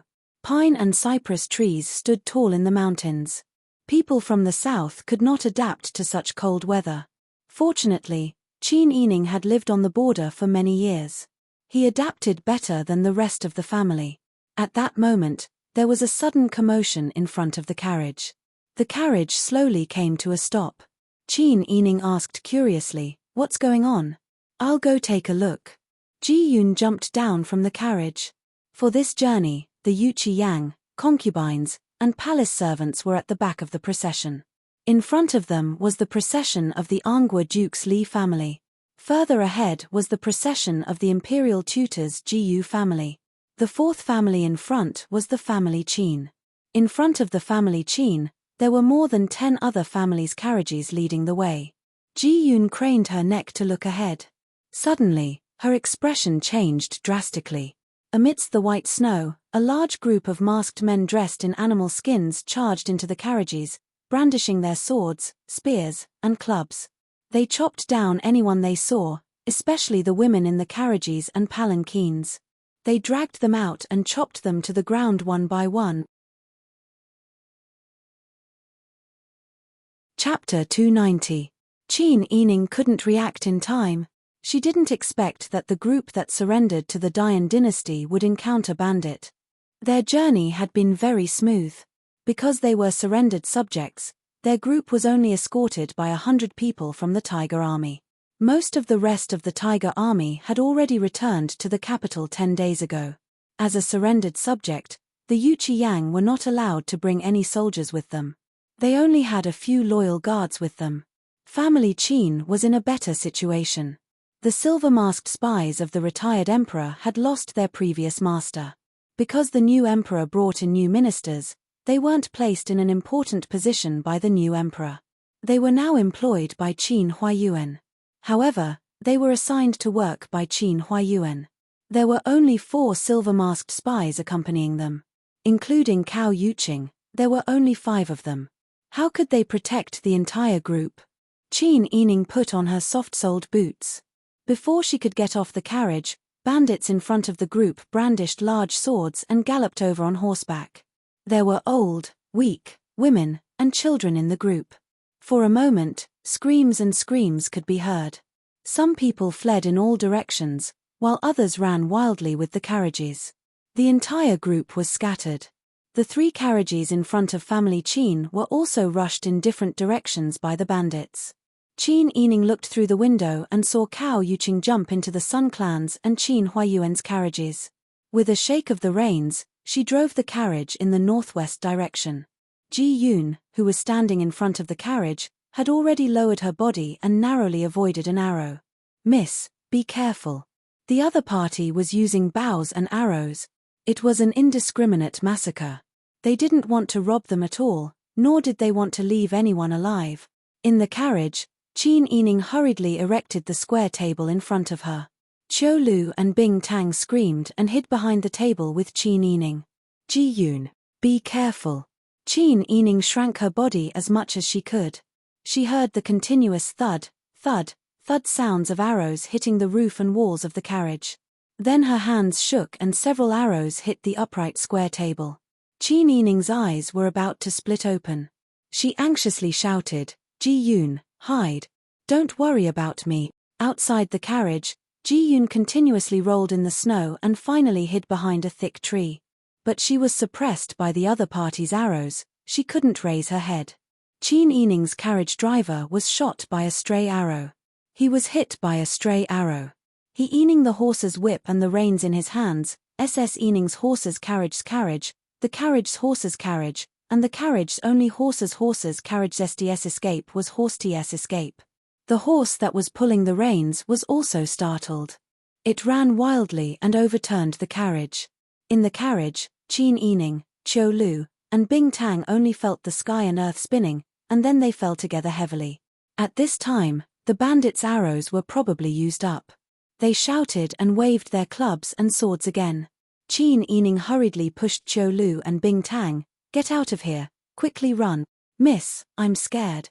Qiu Lu sobbed. "Even if you're scared, you still have to run. Don't tell me you want to stay here and wait for death." Qin Yining was the first to climb out of the overturned carriage. She met a bandit's eyes. She screamed, turned around, and ran. The burly man immediately chased after her with his sword. Bing Tang and Qiu Lu hid in the carriage, trembling. They saw that Qin Yining had lured a bandit away. They were so scared that they covered their mouths and cried silently. However, they didn't dare to delay and ran out of the carriage. Qin Yining was wearing a thick cotton-padded dress, a cotton-padded cloak with a grey mouse collar, and a pair of deerskin boots. It was quite light for her to run on her natural feet. She wasn't a delicate and weak young lady from a wealthy family. In the past, she was used to hunting and gathering herbs for a living. Although her body was damaged after she was injured, she was now running for her life in a time of crisis. Thus, she erupted with unprecedented potential. She lifted her skirt and stepped on the snow that reached her ankles, leaving the big man behind. In addition, the man in the middle chased after two targets that were closer to him and rushed forward to attack. This gave Qin Yining the opportunity to escape. She looked at the surrounding terrain and directly ran in the direction of the messy footprints in the snow. She ran up the mountain. The wilderness was in chaos. At this time, the 100 Tiger Army soldiers who were ordered to escort them gradually took control of the situation with the cooperation of Xiao Yong and Pang Xiao. Under the urging of Lian Shengjie, they rushed to the front of the troops, trying to capture the bandit leader alive. In front of the road, a fiery red warhorse stood upright. A handsome man wearing a snow-white fox fur coat was sitting on the horse. He looked expressionlessly at the silver-white Fergana horse that his attendant had brought over. His sword-like eyebrows gradually knitted together. It was Bai Yun, Pang Zhishi's favorite horse. How could it appear in the troops of the Dayan officials who surrendered? "Master Hu. Let's retreat." "Yes, Master Hu. The Tiger Army is not to be trifled with. Although we won't be at a disadvantage if we face them head-on, it will be easy to expose our identities." Ji Ziyu's eyes darkened. He coldly looked at the Tiger Army in front of him, who was like a ferocious tiger descending the mountain. In the end, he did not want to face them head-on. "One team, stay behind. Avoid the Tiger Army and search the mountains. Try to find the family Qin people and kill them all. The rest, follow me and retreat." Ji Ziyu raised his hand and signaled. He immediately turned the horse around, took the reins of White Cloud from his attendant, and led it away. The attendants and deputy generals looked at each other. Did the Master Hu come here specifically for the family Qin?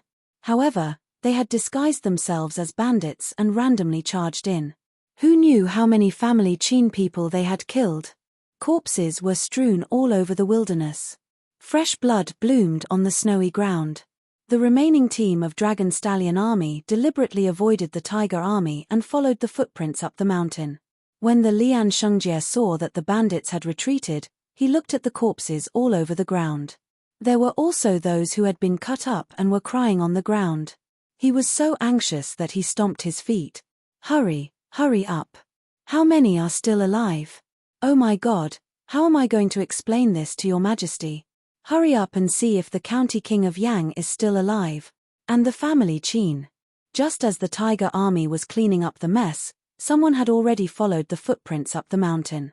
Coincidentally, they were chasing in the direction of Qin Yining. Qin Yining did not dare to delay. She tied her skirt to her belt, hugged her cloak with both hands, and ran madly into the depths of the forest.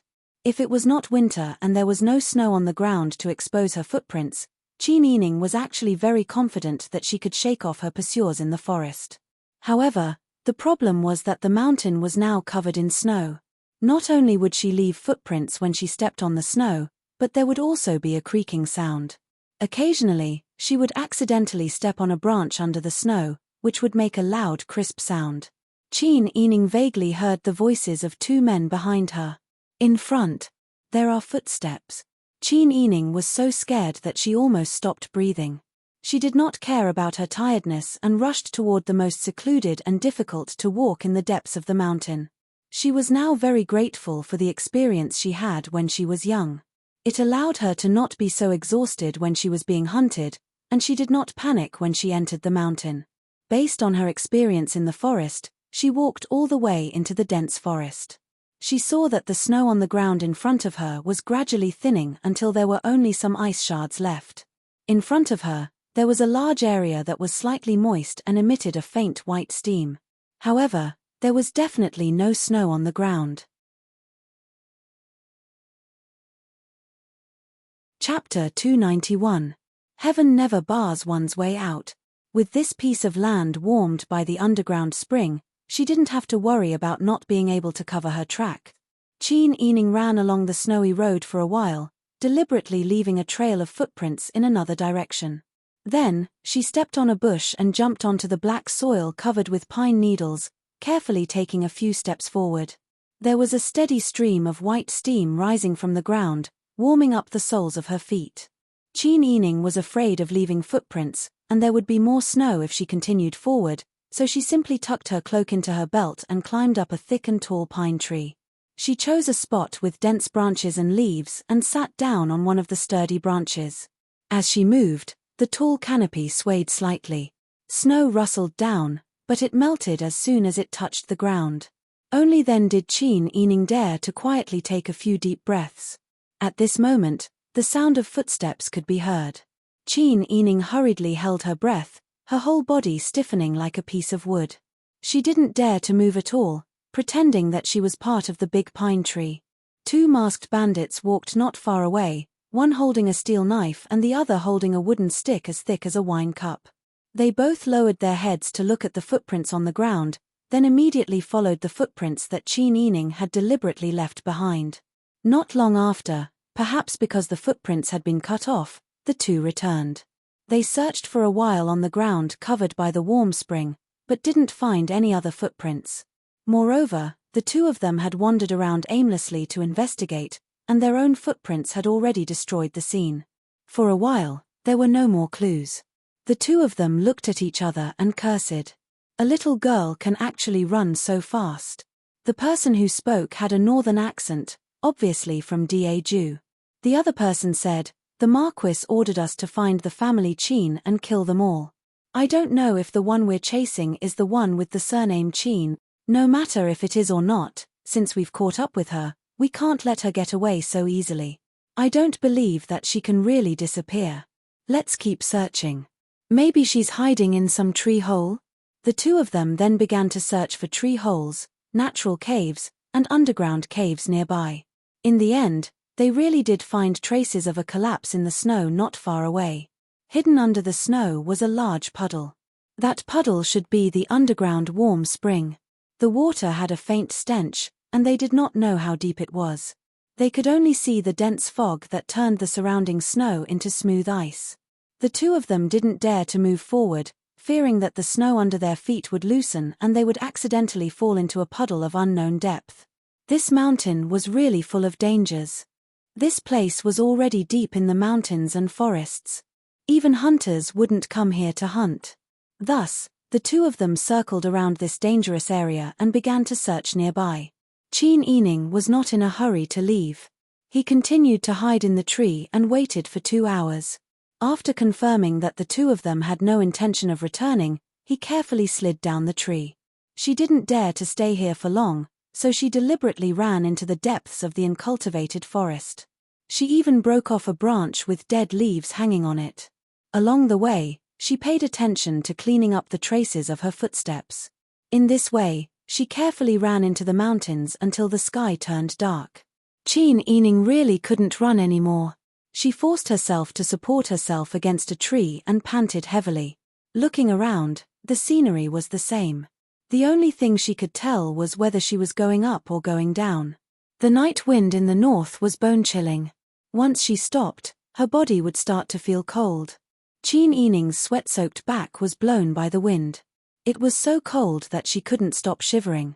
She looked around and dragged her tired body to a slope against the wind by the roots of a large tree. This place was in a semi-concave state. Above her head, there was a shelter made of tree roots. Beside her, there were two large rocks that could provide some shelter from the cold wind. Moreover, there was no snow on the ground. Qin Yining went to look for firewood, hay, and pine needles. With trembling hands, she took out a lighter from her bosom. First, she lit the hay and pine needles. Then, she chose a dry tree branch and made a small bonfire for herself behind the large rock. Qin Yining's body had just recovered from a serious illness and was extremely tired. She couldn't help but cough. However, she knew that she could only rest for a short while. If she didn't take any precautions and just stood there by a bonfire that could burn out at any time, she would definitely freeze to death. Qin Yining hugged her knees and wrapped herself tightly in her cloak. After warming herself for a while, she felt that her limbs were more flexible. Then, she went to look for firewood, pine needles, and dried grass. Afterwards, she went to look for some shrubs and spent a tremendous amount of effort to remove many branches from the shrubs. Qin Yining couldn't help but smile bitterly. Compared to when she was 8 years old, when she went up the mountain, at least she had some handy tools in her hands. She didn't have to rely on her bare hands to do anything. Fortunately, she was quite experienced in dealing with these things. Qin Yining busied herself for a full 2 hours. She used the branches of the shrubs to weave a curved shelter for herself. It was big enough for her to sit in while hugging her knees. Then, she started a bonfire. She dragged the shelter to the ground behind the large rock that was slightly warm from the bonfire. Then, she took off her towel and an overcoat. She used these two things to wrap the snow and dry it over the fire. The snow melted and wet the overcoat and towel. Qin Yining hurriedly covered the simple shelter that she had made. It just happened to cover the shelter. Qin Yining didn't dare to delay. She immediately went to fetch snow. While the overcoat and towel were still wet, she sprinkled a layer of snow on top of them. When the snow came into contact with the wet cloth, it immediately stuck tightly and was frozen into ice by the low temperature. Qin Yining used an hour to firmly cover the shelter made of tree branches with snow. After sprinkling a layer of snow, she took out some very hot branches from the bonfire and placed them on top of the shelter.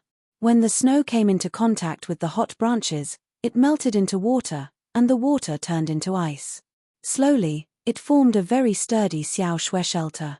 Qin Yining rubbed her hands that were red from the cold and were about to lose feeling. She covered her mouth and coughed a few times. She thought about how it was already late and that it was impossible for her to hunt in the mountains with her bare hands. She might as well starve for a night. She wouldn't starve to death, so she didn't think about anything else. She also gathered a lot of dry firewood and pine needles nearby. She added pine needles to the bonfire outside the cave and started a bonfire inside the shelter. Finally, Qin Yining took off her cotton-padded jacket and hung it vertically at the entrance of the cave. It was just the right size. She wrapped herself tightly with the cloak and wrapped her cotton skirt around her feet. Qin Yining faced the bonfire and hugged her knees as she leaned against a tree branch and dozed off peacefully. Although there was still wind coming in through the cracks and smoke coming from the fire inside the shelter, the smoke just happened to come out through the cracks. Even if it was a little choking, it was still better than sleeping in the open and freezing to death. Qin Yining wrapped herself in the cloak and slept lightly for a night. As her hands and feet gradually warmed up, she felt that even if she were to starve, it wouldn't be so unbearable. At night in the mountains, danger lurked everywhere. She could faintly hear the howls of wolves in the distance. Qin Yining didn't dare to relax, but she also didn't treat herself unfairly. She had a pretty good night. When she woke up early the next morning, other than her body feeling a little sore from sleeping while sitting, everything else was fine. Chapter 292.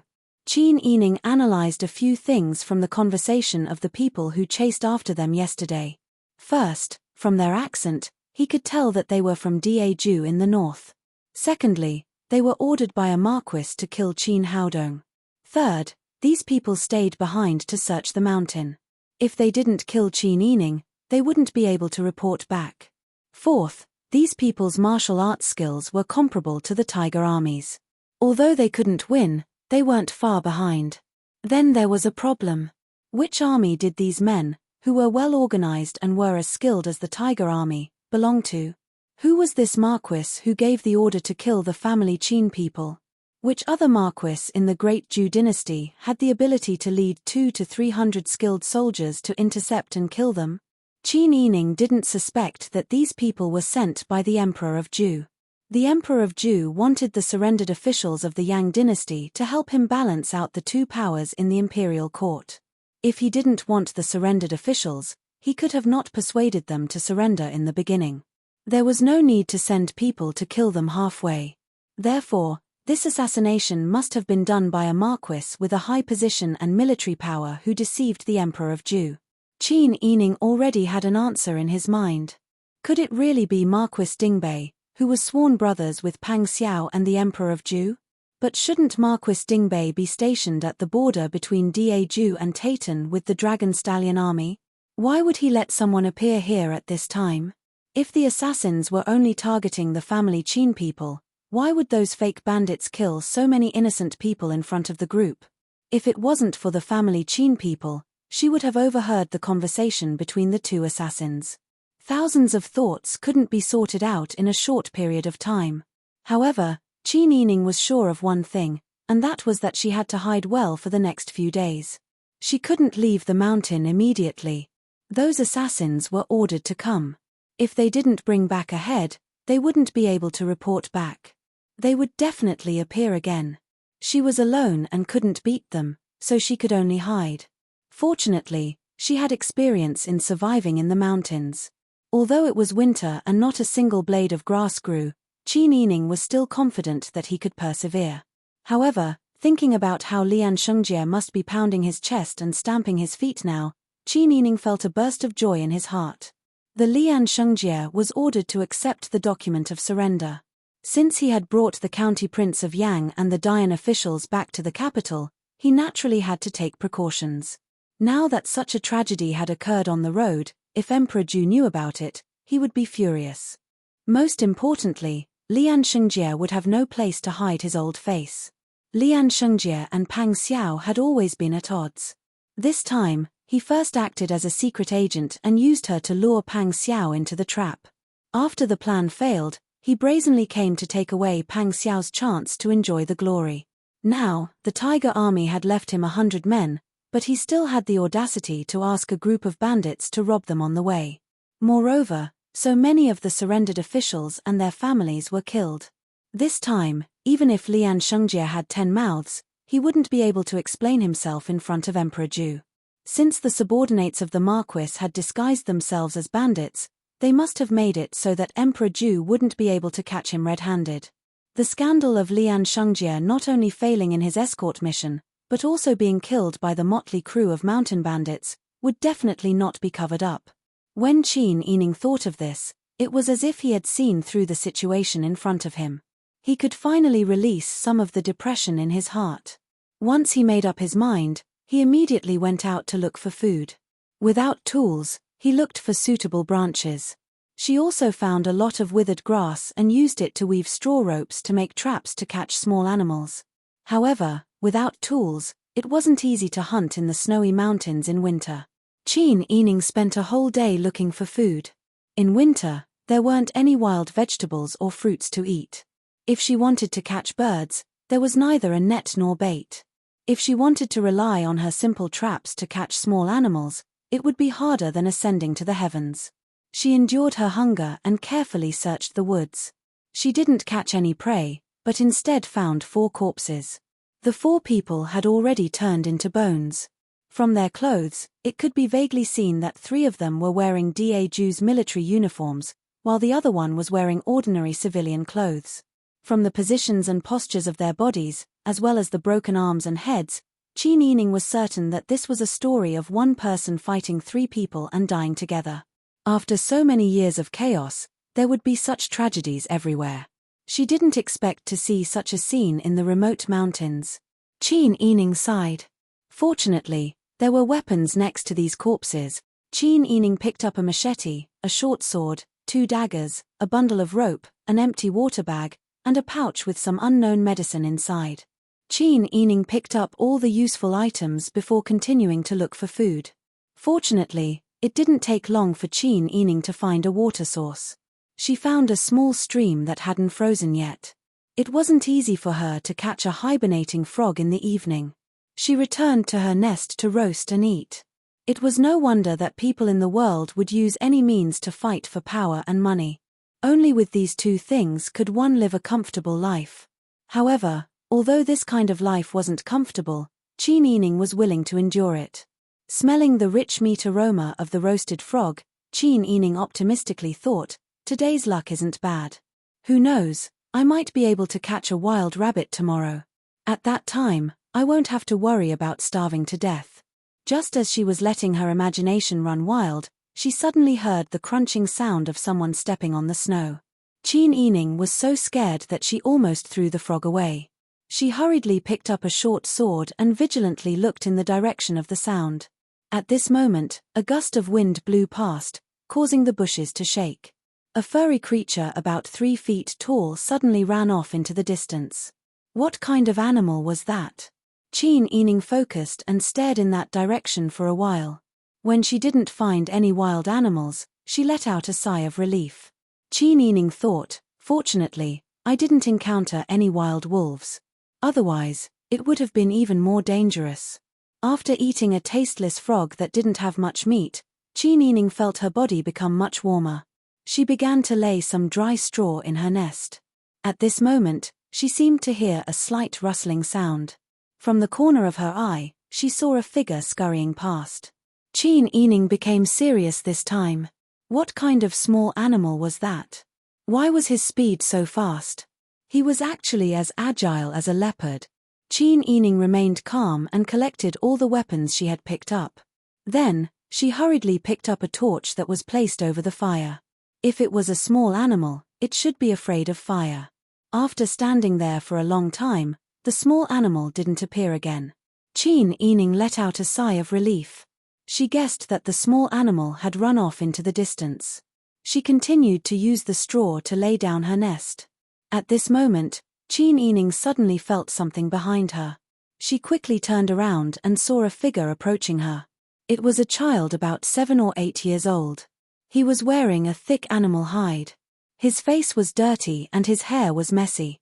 At this moment, he was placing a half-burned wild rabbit next to her fire.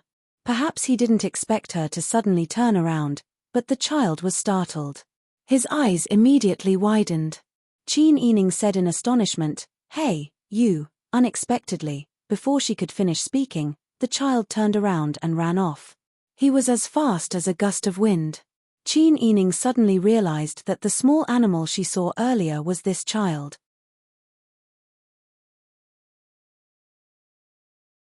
Chapter 293.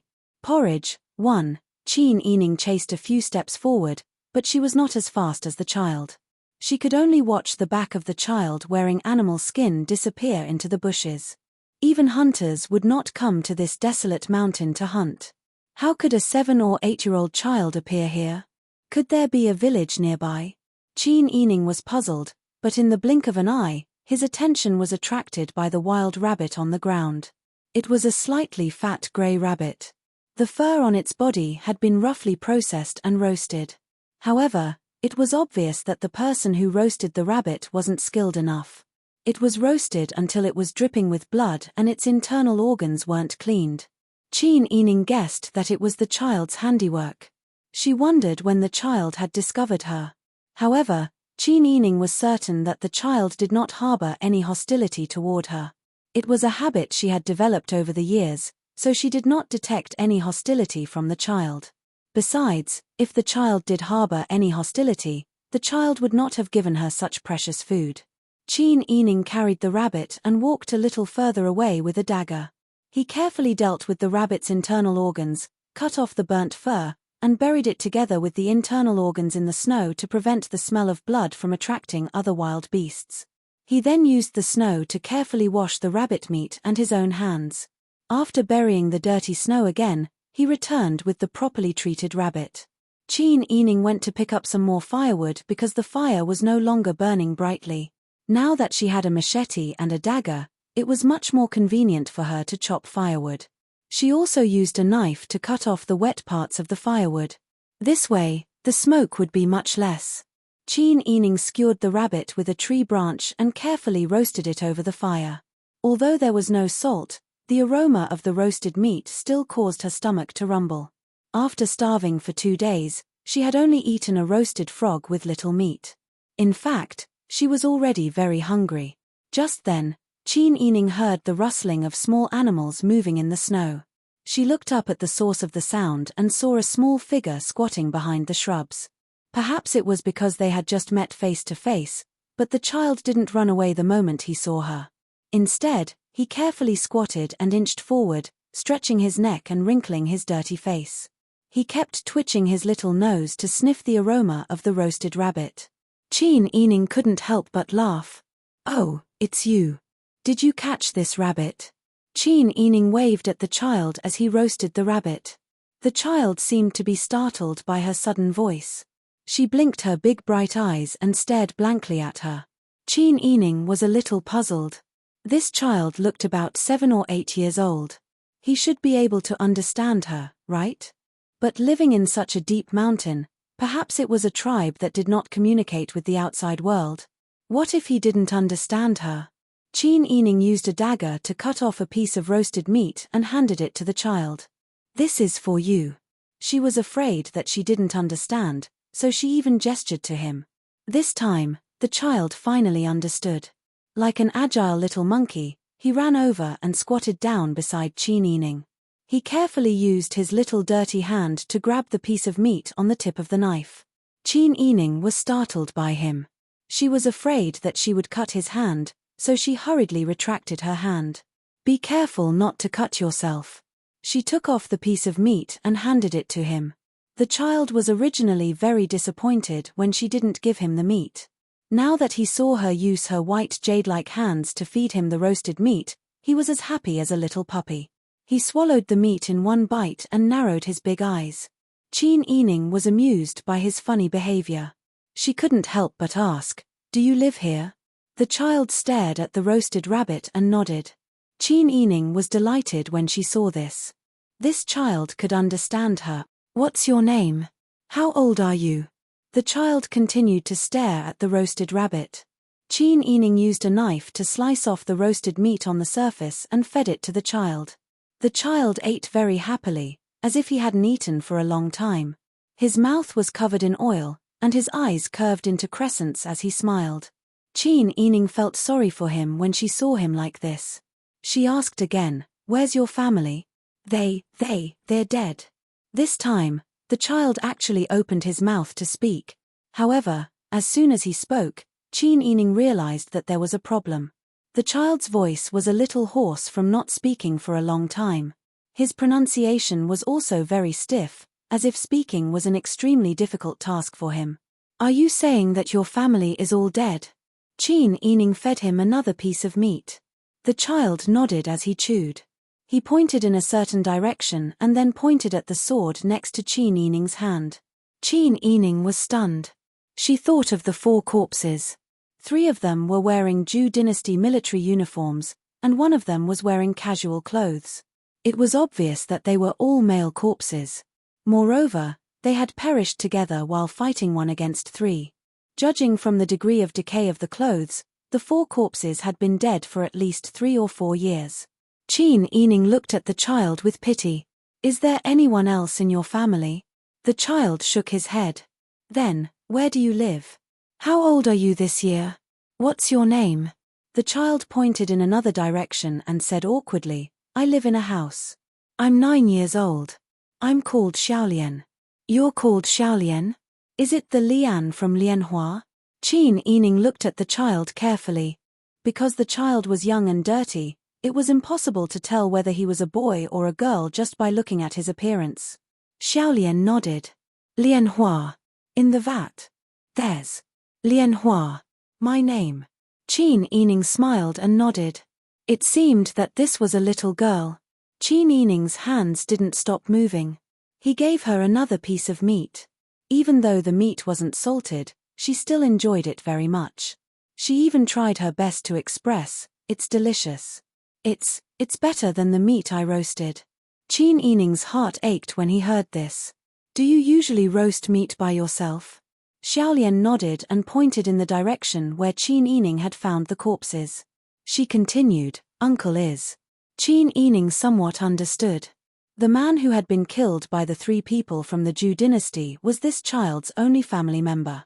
Without her family, she could only eat the half-roasted prey that she had roasted herself to satisfy her hunger. Qin Yining thought of the half-roasted rabbit that Xiaolian had secretly given her earlier. She knew that this child must have been eating this kind of thing all these years.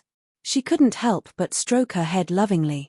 A 9-year-old child had already lived alone in this kind of deep mountain forest for 3 or 4 years. It would have been fine if she hadn't encountered them. But since they had encountered them, she couldn't ignore them anymore. With this in mind, Qin Yining made up her mind. "Xiaolian, can you take me to your house?" Xiaolian nodded happily. She reached out her dirty little hand and grabbed Qin Yining's hand.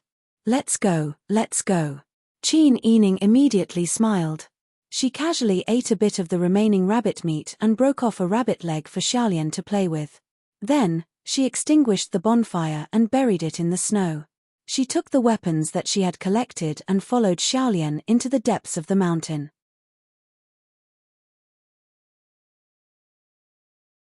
Chapter 294.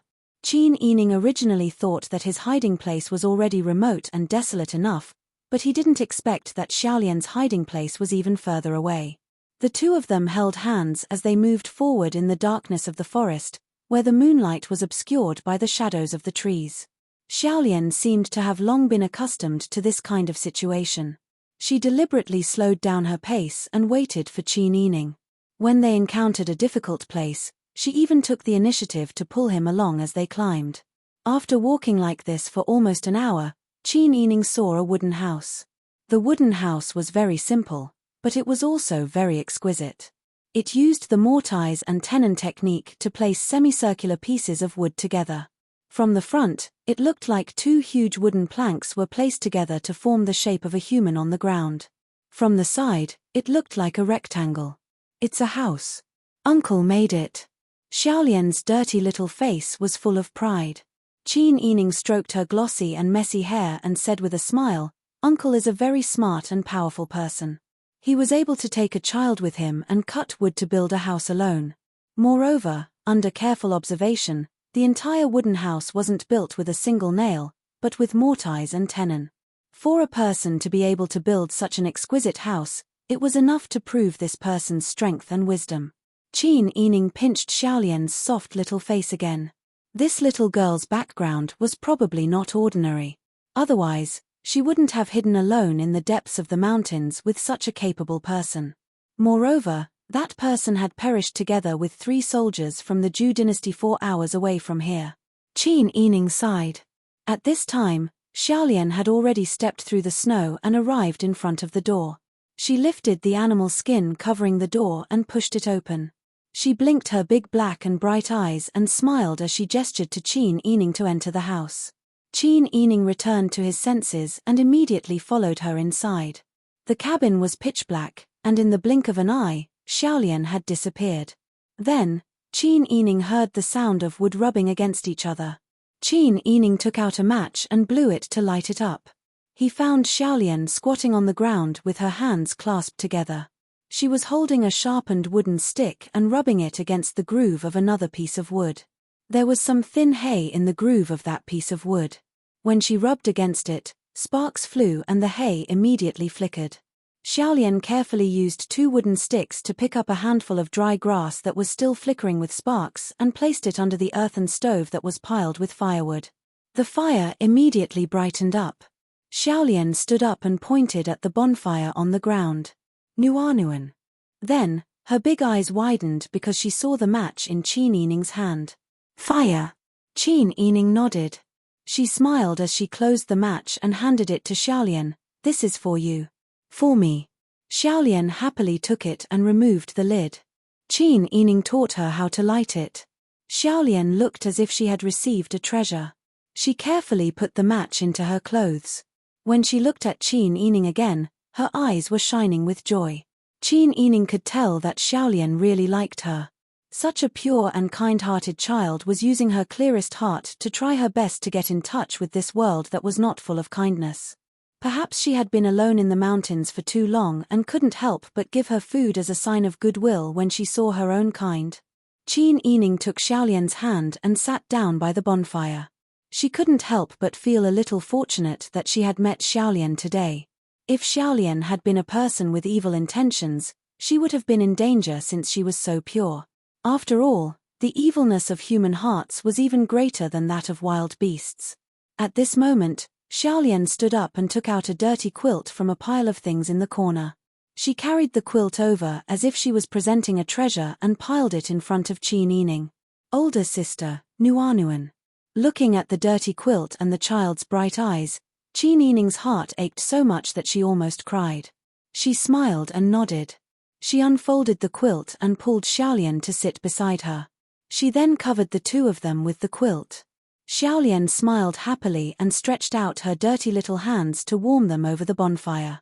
That night, Qin Yining had a much more comfortable time than yesterday. With this wooden house, a bonfire, a dirty quilt, and a child squeezed next to her while drooling, she slept very peacefully. She no longer had to fear that wild beasts would suddenly come and eat her. At dawn the next day, Qin Yining woke up with a cough. She felt that her cold had worsened, but it was still within a tolerable range. She sat up and discovered that although there were no windows in the house and only a door, it wasn't completely dark inside. She raised her head to look at the light source and discovered that there was a bowl-sized skylight on the roof. She looked around and didn't see Xiaolian. She didn't know where the child had gone. However, this house was really dirty and messy. The dust on the floor was probably at least 3 inches thick. Qin Yining stood up and looked around. Although there wasn't any furniture in the wooden house, there was a kang bed on the floor. However, the kang bed wasn't finished. Presumably, the uncle that Xiaolian mentioned had passed away before he finished the work. In addition to the unfinished kang bed, Qin Yining also found a dirty bundle piled up in the corner. The bundle had been opened, and several pieces of men's clothing were scattered around. Qin Yining squatted down to examine them. She discovered that among the clothes, there was a 4th-rank military uniform from BG country. BG country's military uniform was very unique. It had a bright red round collar and narrow sleeves, a leather soft armor, and a palm-wide cowhide belt. Qin Yining's expression became serious. It seemed that the uncle that Xiaolian mentioned was a 4th-rank military officer from BG country. Xiaolian's background was definitely not simple. Qin Yining felt some admiration for this military officer who brought Xiaolian to hide in the mountains. She didn't know how many years ago they came here, but judging from the rotten state of the corpse's clothes, he had been dead for at least 3 to 4 years. Xiaolian was 9 years old now. In other words, when the uncle brought Xiaolian to hide in the mountains, Xiaolian was only 5 to 6 years old. What kind of power could make a military officer bring a 5 to 6-year-old girl to hide in the mountains, build a house, raise this child, and protect her from being hunted down? Qin Yining put away the clothes and wrapped them back into the bundle. She then tidied up the mess in the house, took out a rag, wrapped it in the snow outside, and melted it over the fire. Then, she began to clean the house. After repeating this several times and throwing away several pieces of rag, Qin Yining finally wiped the original color of the wooden floor. However, after she cleaned up the dust, she found an inconspicuous gap on the floor near the corner of the wall. She walked over in confusion and inserted a dagger into the gap to pry it open. Unexpectedly, she was able to pry open the square floorboard and find a square wooden box underneath. Qin Yining suspiciously took out the wooden box. The wooden box was extremely heavy, and she couldn't help but guess what was inside. She opened the box and saw a letter written on it. The words "to be personally opened by Jinxian" were written on the letter. Qin Yining picked up the letter. When she saw the item underneath, she couldn't help but be surprised. It was a large seal made of jade. The most unusual thing about the seal was that there was a coiling dragon carved on it. Qin Yining picked up the seal that was the size of a man's fist. When she saw the words "treasure of BG" carved on it, She was extremely shocked. This was clearly an imperial seal. It was the imperial seal of BG country, which had been destroyed by Da Ju 4 years ago.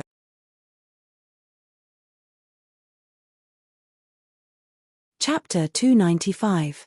Qin Yining's mind was full of twists and turns. After connecting all the things she had investigated about Xiaolian, an answer was already on the verge of being revealed. Qin Yining put the imperial jade seal into the wooden box and opened the letter with the words to Jinxian written on it. The content of the letter was very short, but it was very shocking. The general meaning of the letter was, Pang Zhish's troops are already at the city gates. I'm afraid I don't have much time left. I have committed countless sins in my life, and death is not to be regretted. I only feel sorry for Yongfu. Princess Yongfu is young and innocent. I sincerely ask Brother Liu to come and help. If you can help me, I will be deeply grateful and repay you in my next life. The signature was Zhu Weixian with a private seal next to it. Seeing Zhu Weixian's signature, how could Qin Yining still not understand? The surname of the BG kingdom was Zhu. The tyrant's courtesy name was Weixian. Because of this courtesy name, the tyrant was ridiculed by the people behind his back. They said that his name was Xian, but he was not Xian at all. From this, it could be concluded that Xiaolian should be Princess Yongfu. Her surname was Zhu, and her courtesy name was Xiaolian. And the uncle who died protecting Zhu Xiaolian should be Liu Jinxian, General Liu. Qin Yining put away the letter with a serious expression and put it back together with the imperial jade seal. She originally guessed that Xiaolian's background was not simple, but she never expected that she was a princess of the previous dynasty. Since they met in the mountains, it was fate. Qin Yining would never leave this cute little girl in the mountains to fend for herself. The mountains were full of dangers and wild beasts. She had lived in the mountains before, so she knew how difficult it was to survive. A child who lived in the mountains by herself at the age of 5 or 6 and lived until the age of 9 was safe and sound. She ate half-cooked food all day and was hungry and full like a little savage. It was already a miracle that she was not eaten by wild beasts and did not die of illness. Qin Yining could not guarantee that Zhu Xiaolian would be so lucky if she continued to live in the mountains. She must take her away. But the most difficult thing was her background. Zhu Xiaolian's father was the tyrant who killed Pang Xiao's father. In order to avenge his father, Pang Xiao killed the tyrant and destroyed the extremely absurd BG kingdom. In the eyes of the people, he was a hero, but in Zhu Xiaolian's eyes, he was an enemy. In Pang Xiao's eyes, Zhu Xiaolian was also the daughter of his enemy. Moreover, Zhu Xiaolian had the imperial jade seal of BG. He believed that Da Ju had been searching for this jade seal ever since the founding of the country. Qin Yining was not sure if Pang Xiao would spare Zhu Xiaolian's life after knowing that she was the princess of BG state. Even if Pang Xiao didn't kill her, what about Zhu Di? What about the others? No. Such a young child shouldn't have to bear the burden left behind by his father. Since she had met Zhu Xiaolian, she couldn't just stand by and watch. She had to take Zhu Xiaolian away and protect her. Even if she had to hide it from Pang Xiao, she couldn't let anyone know about her background. Just as Qin Yining was frowning and letting her imagination run wild, a rustling sound came from outside the wooden house. The door was pushed open, and Zhu Xiaolian walked in with a bloody hair and a net of sparrows that were flapping their wings and trying to escape. Her body was dirty, and she said happily, "Sister, eat." She seemed to have found that the wooden house was clean and tidy, and the floor was unprecedentedly clean. Zhu Xiaolian hurriedly took a few steps back and threw away the bloody prey. She even used her small feet in animal skin boots to rub the bloodstains on the floor. She smiled at Qin Yining. In the past, Uncle had taught her not to bring dirty things into the house and to keep the place clean. Even though Zhu Xiaolian was still young at that time, and even though she didn't care about these rules all these years, when she saw the clean and tidy floor now, she still remembered what Uncle had said. Qin Yining smiled and walked to Zhu Xiaolian. He pulled her to sit beside the fire and touched her hair that had not been washed for a long time. He smiled gently and said, "Xiaolian, you went hunting? You're amazing." Zhu Xiaolian was praised and smiled happily. "Sister, I'm hungry. Let's eat birds." "Okay, You stay here and keep warm. I'll go and clean up. Qin Yining got up and went to clean up the game. Zhu Xiaolian could not stay still and followed Qin Yining out. The two walked to a place further away and dug a hole in the snow before they started to clean up the hare and sparrows. After cleaning up the internal organs and washing them with snow water, Qin Yining buried the traces with snow as usual. Only then did he carry their food back to the house. Qin Yining found a small iron pot and a small bag of coarse salt in the room. She washed the pot, put it on the fire, and boiled a pot of rabbit soup with snow water. At the same time, she skewered the sparrows and roasted them. Zhu Xiaolian squatted beside her and stared at the food with sparkling eyes. Qin Yining asked, Xiaolian, do you still remember the things that happened at home in the past? Zhu Xiaolian was stunned when she heard this. She squinted her eyes and tried hard to remember. She slowly said, at home, there were many people. We lived in a big house. There were older brothers and older sisters who played with me. We had candy and lotus seed porridge. We had a big yard and there were lotus flowers in the vats. Qin Yining laughed. Do you still remember your father? Zhu Xiaolian nodded. Father. He was tall and had a beard. He pricked me with it and asked me to pull it out. Qin Yining's heart was filled with mixed feelings when he heard this. Everyone said that the tyrant of Biji was cruel and heartless. Who would have thought that this tyrant, who had done all kinds of bad things, would actually allow his younger daughter to behave atrociously on him and pull out his beard?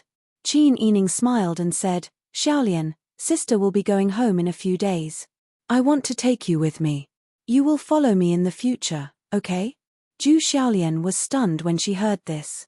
Then, large drops of tears gushed out from her eyes, leaving 2 marks on her dirty little face. Sister won't go. Sister, I won't go.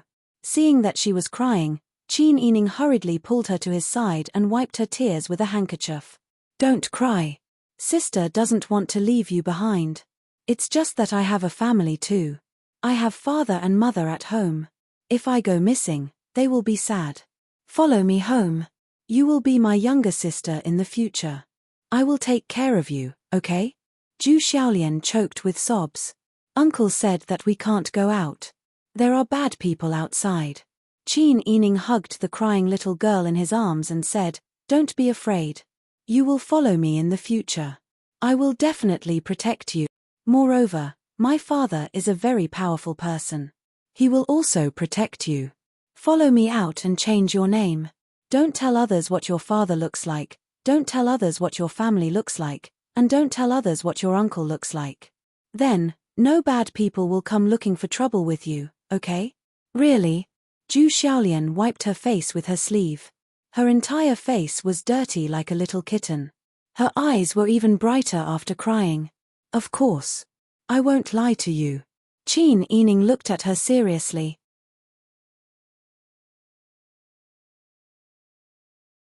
Chapter 296. Zhu Xiaolian bit her lips and looked at Qin Yining. She could see Qin Yining's concern and sincerity. Finally, she nodded. I'll listen to you, sister. Good. Qin Yining smiled and said, Then, you must promise to listen to me in the future. After we go out, you will stay by my side. I will teach you how to read and how to live in the outside world. You must also promise me that you won't leave me, okay? Okay. Zhu Xiaolian nodded heavily. Qin Yining thought for a while and said, Don't forget your roots. From now on, you will be called Lian Xiaoju, okay? Lian Xiaoju? Zhu Xiaolian's eyes widened. Lotus seed porridge. Qin Yining didn't know whether to laugh or cry. It's the Lian with the surname Lian. If anyone asks you in the future, you can say that your surname is Lian and that your father was a hunter in the mountains.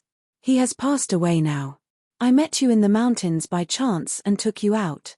Your name is Xiaoju, which is your original surname. In fact, I just reversed your name. Lian, my surname is Lian. Father is a hunter. My name is Xiaoju, lotus seed porridge. Lotus seed porridge is delicious, so I'll call it lotus seed porridge. Qin Yining felt that he had lost to her. This child had a deep obsession with lotus seed porridge. But since she liked it, why not call her Lian Xiaoju? Biji had been destroyed, So Princess Yongfu and the tyrant's favorite little princess Zhu Xiaolian no longer existed in the world. The heavy past was a shackle to this child. Since he had decided to start over, he would give her a name that had nothing to do with the past. It might be a good thing for her to forget those memories. Okay, then from now on, you will be called Lian Xiaoju. Lian as in lotus seed porridge. Zhu Xiaolian, who should now be called Lian Xiaozong, nodded her head heavily and smiled with her eyes curved. Qin Yining smiled and said, "All right, let's eat first. When we're full, I'll boil some water for you to take a bath." She found a large wooden basin behind the house. It must have been specially prepared by the uncle in the past. Lian Xiaoju chewed the moderately salty roasted sparrow and drank the rabbit soup, nodding repeatedly. Qin Yining did not know how the child had lived all these years. Anyway, he had prepared the bath water. Once the child entered the water turned completely black. Just to wash his hair, he used 3 big wooden basins of water. Wiping his body was needless to say. In any case, Qin Yining just kept adding firewood to the stove and bringing snow back. The water in the wooden tub was dirty, so she let Lian Xiaoju wrap her cloak around her and wait for the water to boil before continuing to wash. After tossing and turning like this until the afternoon, a fair, tender, and beautiful child was standing in front of her. Because of malnutrition, the 9-year-old child looked like she was only 7 or 8 years old. Her hair was a bit yellow, but it was very soft and smooth. Her face was white and tender, and her round cat eyes were moist and bright. When she smiled, her eyes turned into crescents. There was also a pair of small dimples on her rosy cheeks, just like Qin Yining's. If people did not know, they would probably believe that Lian Xiaoju was Qin Yining's biological sister. Qin Yining took out a few of the uncle's unlined clothes from the cloth bundle and temporarily gave them to Lian Xiaoju to wear. She wrapped her own jacket tightly around her and let her play in the house by herself. After that, he washed the clothes that she was originally wearing from the inside out and hung them outside the house to dry. Then, he cleaned himself up as well. By the time she was done, it was already dark. Qin Yining heated the rabbit soup and the two of them ate together. Qin Yining used her 5 fingers as a comb and combed Lian Xiaozhou's hair. Children's hair was soft and smooth, so it was very easy to take care of.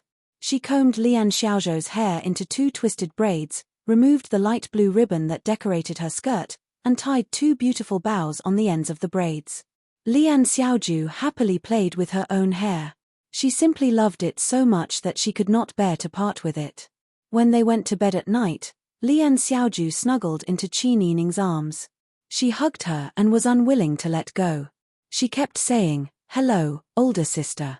I like older sister." Qin Yining's heart softened when he heard this.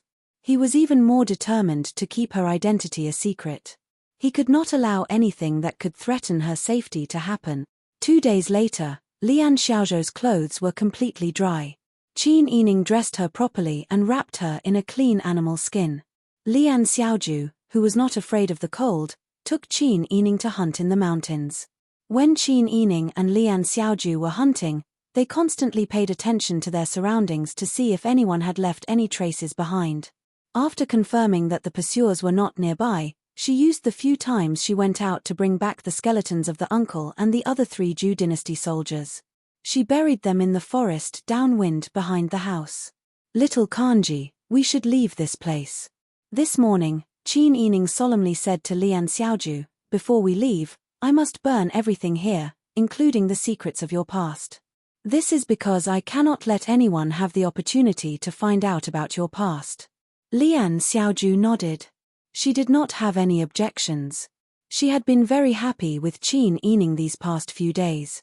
She also knew that Qin Yining was sincerely doing this for her own good. Qin Yining and Lian Xiaoju packed up their luggage. In the end, Qin Yining burned the letter that the tyrant had written to their uncle. He used a machete to dig out the frozen soil at the corner of the wooden house. After spending a lot of effort, he dug a deep hole and buried the imperial jade seal in it. Then, he set the wooden house on fire. Lian Xiaoju pulled Qin Yining's hand and pointed at the wooden house anxiously. "Sister, there's a fire." "Yes. Don't be afraid. It's snowing heavily now. Although the fire will burn, It won't destroy the entire forest. Also, I've observed that the wind has been blowing from the northwest recently. As long as we face the wind, the fire won't burn us. Sister, you've been in the mountains for so many days. There must be people outside looking for me. The bad guys who wanted to kidnap me must have retreated by now. Sister's family will know that I'm here when they see so much smoke. Lian Xiaoju did not understand half of what Qin Yining was saying, but she still nodded obediently. Qin Yining watched as the entire wooden house was set ablaze. Even the forest where she had buried the 4 corpses was burning. She could finally relax a little.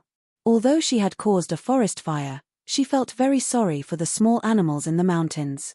However, in order to save Lian Xiaozhou's life, she had to destroy all evidence that could expose her past.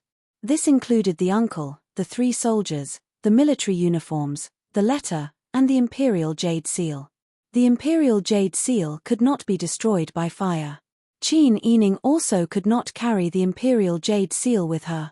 If she did not need it in the future, then it might not be a bad thing to leave the Imperial Jade Seal in the mountains. If she needed it in the future, it would not be difficult to find the origin of the fire. She would be able to get the Imperial Jade Seal by digging up the wooden house.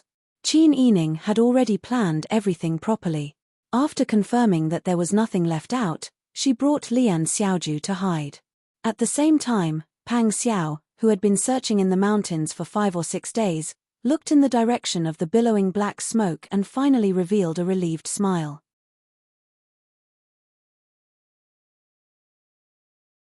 Chapter 297. Qin Yining hid behind a bush with Lian Xiaoju. Listening to the crackling sounds of the burning trees, she felt an indescribable sense of fear and loneliness in her heart. Qin Yining had lived in the mountains before, so she had feelings for every blade of grass and tree in the mountains. She even felt that the grass and trees had life and intelligence. If this fire were to burn down a lot of grass and trees, who knew how many small animals would suffer? But in order to protect Lian Xiaoju, she had no choice but to do this. Holding Lian Xiaozhou's warm little hand tightly, Qin Yining began to understand Pang Xiao's many difficulties. In order to protect this child, she set fire to the mountain, but she still felt uneasy. When Pang Xiao fought and killed for the peace of the world, for the future of the majority of people, she probably felt even worse than she did, right? Just as she was thinking about this, Qin Yining suddenly heard the sound of whistling arrows piercing through the air from afar. She hurriedly stood up. Before she could react, whistling arrows responded from more than a dozen directions around her. Qin Yining guessed that these should be search and rescue teams coming into the mountains. But she didn't expect there to be so many search teams. Perhaps it was because she had never seen so many whistling arrows suddenly sounding from afar, so Lian Xiaoju was quite frightened. Her little hand clutched Qin Yining's sleeve tightly, and she nervously called out to her sister. Qin Yining stroked her head to comfort her and said with a smile, "Don't be afraid. These are people looking for us. They're here to bring sister home." Lian Xiaoju didn't quite understand, so she said, "Sister's home? Someone's here?" "Yes, so you don't have to be afraid." "I'm not afraid." Lian Xiaoju nodded heavily, but she didn't loosen her grip on Qin Yining's sleeve at all. Obviously, she was still very scared. In fact, Qin Yining was also a little nervous. She was also afraid that the pursuers hadn't all left yet, and she would attract the fire.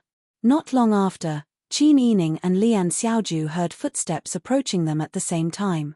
The sound of footsteps on the snow and dried branches was very crisp, as if they were directly stepping on their hearts. The 2 of them held their breaths and hid behind the bushes, not daring to come out. Through the gaps between the branches and leaves, Qin Yining saw that the leader was a skinny young man with a slightly hunched back. This man was actually wearing the uniform of the Tiger Army. The 10 or so people following behind him were all dressed as Tiger Army soldiers. How could this be? The Tiger Army had already been ordered to return to the capital of the Zhou dynasty. How could they appear in the mountains? Could it be that Pang Xiao knew that the surrendered minister's troops were attacked on the way, so he came here specifically? Just as Qin Yining's heart was in turmoil, the leader of the group shouted in a hoarse voice, "The Tiger Army is here on Prince Zhengxian's orders to look for Bai." He repeated this sentence 10 times. The soldier next to him took his place and shouted another 10 times. Then, the next person took his place. One by one, the tiger army searched and shouted at the top of their lungs. Qin Yining finally felt relieved. His heart was full of joy and gratitude. He didn't expect that Pang Xiao would send the tiger army to look for her. He was afraid that she wouldn't recognize him, so he used this kind of secret signal. Qin Yining pulled Lian Xiaozhou's hand and left the bushes. As soon as she moved, the searching soldiers immediately noticed her and hurriedly turned to look at her. The leader of the group immediately came forward and bowed. "You are Miss Qin." The young man's facial features were very ordinary, but his eyes were very sharp. When he looked at Qin Yining, he was sizing her up and scrutinizing her. However, Qin Yining didn't sense any hostility. "That's me. Where's Wang Yi?" Qin Yining hugged Lian Xiaozhou's shoulder and patted her comfortingly. The young man glanced at Lian Xiaozhou again. Then, he bowed and said respectfully, "Miss Qin, please come with us." As he spoke, he instructed the person next to him, "Fire the whistling arrow." That person immediately fired another whistling arrow. Not long after, the sound of a whistling arrow could be heard from the northeast, far away from here. The young man smiled and said, "Miss Qin, please." Qin Yining was puzzled, but he didn't show it on his face and nodded. With the protection of the 10 people around them, Qin Yining and Lian Xiaozhou didn't have to worry about being attacked by wild beasts, let alone being ambushed by pursuing soldiers. Therefore, their journey was very smooth. When they reached the foot of the mountain, the young lieutenant looked into the distance and pointed in the direction of smoke rising from behind the mountain. He smiled and said, "Miss Qin, please come with me.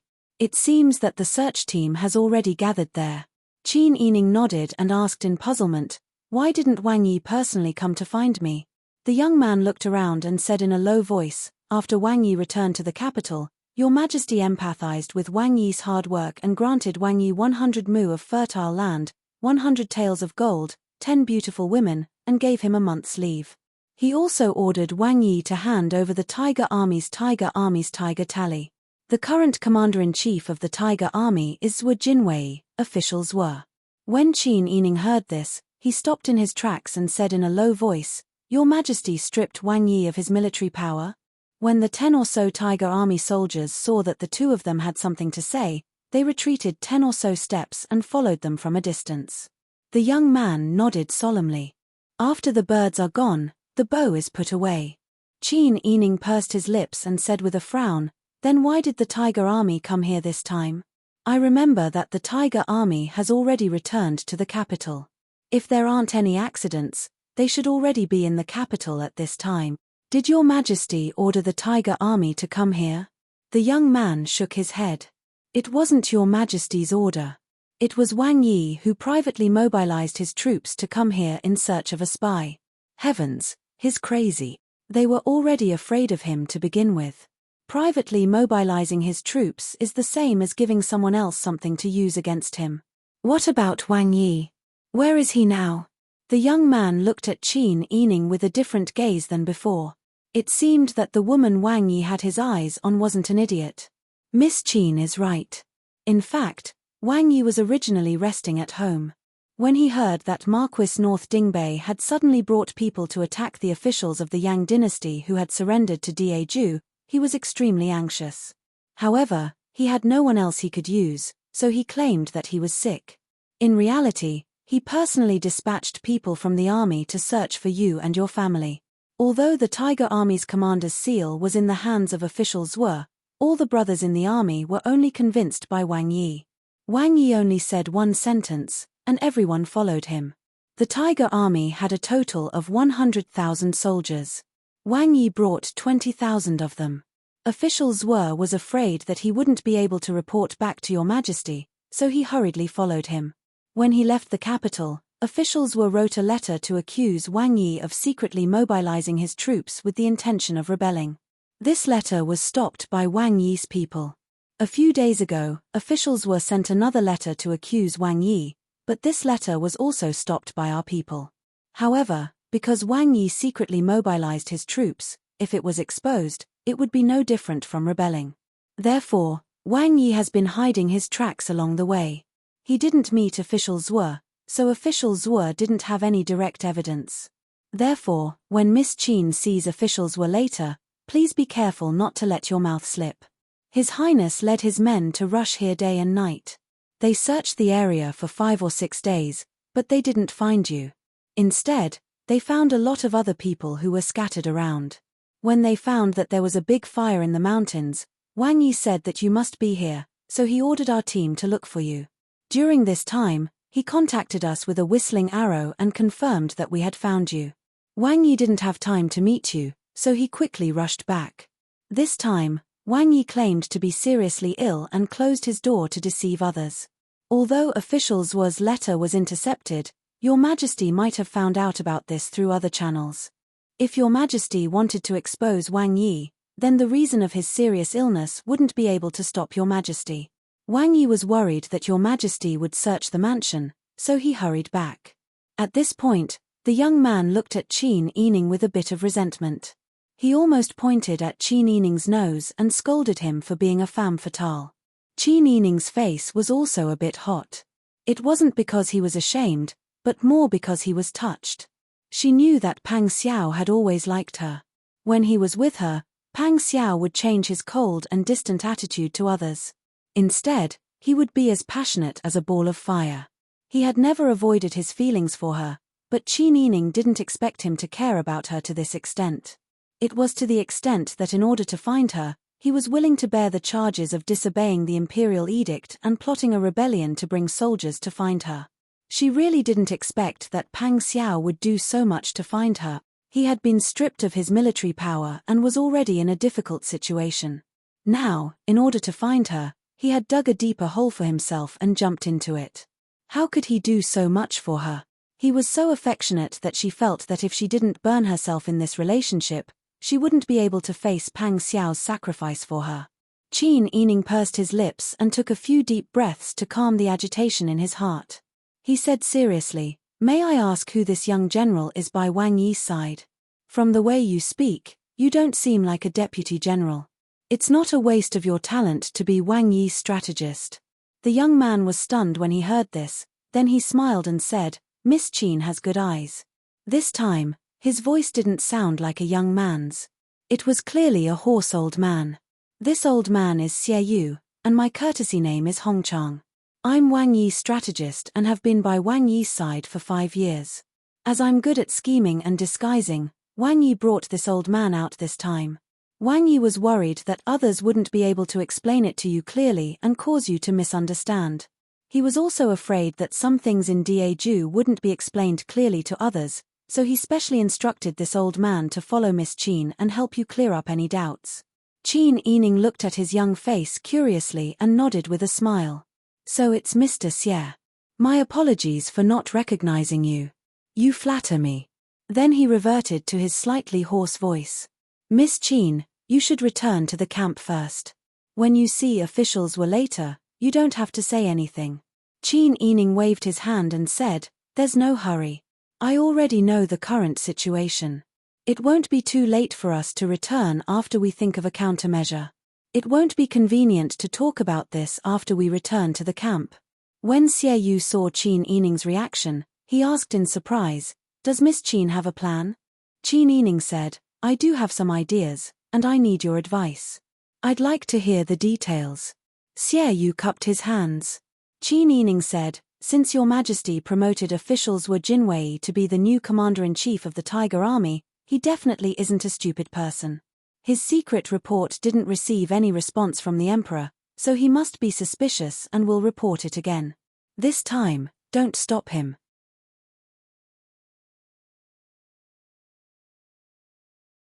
Chapter 298.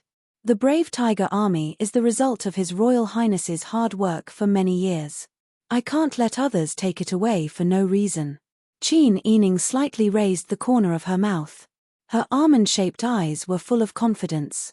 It was frightening. Her confident look reminded Xie Yu of Wang Yi, who was rushing back to the capital. Xie Yu's expression became more serious. Qin Yining continued, "It's not easy to train one person, let alone an army of 100,000. The Tiger Army is not only good at individual combat, but it's also good at formations and strict in its management. Such a fierce army can be used as a shield to protect Wang Yi, but in the hands of others, it can be used as a weapon to kill. His masters were really that capable? I think he just won your Majesty's heart. I want him to lose his Majesty's heart. Miss Qin, what do you mean? Wang Yi is rushing back to the capital to continue pretending to be sick. It's too risky for him to use this method. Even if he is lucky enough to pass this time, Your Majesty already knows about Wang Yi's deployment of troops. It's just that he hasn't caught it yet. He's already worried about it. If that happens, I'm afraid that the Emperor's wariness and schemes against Your Highness will only increase. But it's already happened. Could it be that Miss Qin has thought of a countermeasure? Is it related to the report you just mentioned about letting Zhuo Jinwei go? Yes. Qin Yining smiled slyly. She called Xie Yu over and whispered a few words to her. The more Xie Yu listened, the bigger her eyes widened. In the end, she looked at Qin Yining with admiration. Miss Qin is indeed the daughter of the wise Pan An. I'm ashamed of my inferiority. Don't say that. I still have to rely on Mr. Xie's disguise skills. It's just a small trick. If I can help Wang Yi, then I didn't learn it for nothing. Qin Yining nodded with a smile. Xie Yu smiled as she thought about Qin Yining's plan. Her resentment towards Qin Yining was swept away, and her attitude towards Qin Yining became extremely respectful. Qin Yining and the others didn't go back immediately. Instead, they asked Xie Yu to disguise her. She disguised herself as an ordinary-looking young man and changed into the Tiger Army uniform. Lian Xiaoju was very surprised. She couldn't help but pull the hand of the strange young man in front of her. Qin Yining smiled comfortingly and said, "Little Kanji, be good. There are bad people who want to scheme against me now, so I have no choice but to disguise myself like this. When we enter the military camp later, you have to pretend that you don't know me in front of outsiders. You can't call out my name, okay?" Lian Xiaoju nodded repeatedly when she heard this. She covered her mouth with both hands and deliberately looked away from Qin Yining. "I won't say it." Qin Yining was amused by her childish and cute behavior. He patted her head and said, "Good girl. When we reach the military camp and there's no one else, you can follow me. For now, you can follow this uncle. If someone asks you who you are, you should know how to answer, right?" Lian Xiaoju nodded heavily. "I know." Qin Yining blended in with the Tiger Army team that was searching the mountain and returned to the military camp. The team only found a little girl from a hunter's family. They didn't find the person Prince Zhongshuren was thinking about. Zhuo Jinwei had already seen the fire on the mountain and heard the dozens of arrows. He had been standing at the entrance of the military camp with his arms crossed as he coldly watched the Tiger Army team that treated him like air. Prince Zhongshuren was so capable. Your Majesty stripped him of his military power and handed the Tiger Army over to him. Pang Zhishi actually dared to defy the imperial edict and privately mobilize troops. He even dared to meddle in his army. Your Majesty still hadn't replied to his report. The more Zhuo Jinwei thought about it, the more he felt that something was wrong. He urged his trusted aide beside him. "Quickly send another report on Pang Zhishi's private mobilization of troop." "Yes, General." The trusted aide immediately obeyed the order. Looking at the orderly tiger troop in the tent, Zhuo Jinwei looked around the camp and sneered. How did Pang Zhishi end up here? He didn't know which tent he was hiding in. If he was caught, he would definitely be in trouble. Zhuo Jinwei thought of this and felt a burst of pride. In the evening, Zhuo Jinwei ordered people to prepare food and wine. When he was drinking by himself, a deputy general suddenly came to the front of the tent to report. "General, Prince Zhongshuren wants to see you." Zhuo Jinwei stood up abruptly. He didn't even realize that his wine bag had fallen. How strange. Isn't he hiding very well? Why would he want to see me? I don't know. However, when I came here, I saw that Prince Zhongshuren seemed to be seriously ill. His complexion was very bad. Seriously ill? Could it be that he was thinking about his mistress and couldn't find her after so many days, so he got sick from worry? Zhuo Jinwei laughed mockingly. The murderous Pang Zhishi is actually infatuated with love. How unexpected. Ha ha ha. Zhuo Jinwei's wild laughter could be heard far away from the tent. He had been suppressing himself for too long and finally found a chance to vent. Good. I want to see what kind of tricks he wants to play.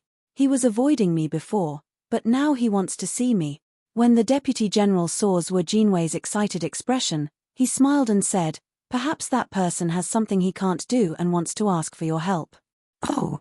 Zhuo Jinwei thought for a moment and associated it with Your Majesty. Pang Xiao must know that his private deployment of troops would definitely anger Your Majesty. He's afraid of Your Majesty's thunderous might, so he wants to ask for your help to put in a few good words for him. With this thought, Zhuo Jinwei left the tent with the Deputy General. The Deputy General led him to the tent where Pang Xiao lived. As soon as he opened the tent door, he smelled a bitter smell of medicine. Pang Xiao was lying on the camp bed. His hair was messy and his complexion was very bad. His body was wrapped in 3 layers of thick quilts, but he still looked very cold. A thin and slightly hunchbacked young Deputy General stood by the side to serve him. He used a handkerchief to cover Pang Xiao's forehead. Zhuo Jinwei restrained his arrogance and saluted. "This general pays his respects to Wang Yi. I haven't seen Wang Yi in the army these days. I thought Wang Yi was hiding from this general." As he spoke, Zhuo Jinwei couldn't help but smile mockingly. Pang Xiao, who stepped on the bed, shook his head weakly. "This king was originally ordered by Your Majesty to lead the troops out for training. Who knew that he would be seriously ill here and can't do the training? Now this king has the heart but is powerless. Next, I'll have to trouble Left General to lead these troops back to the capital." His voice was so hoarse that it didn't sound like a human's voice.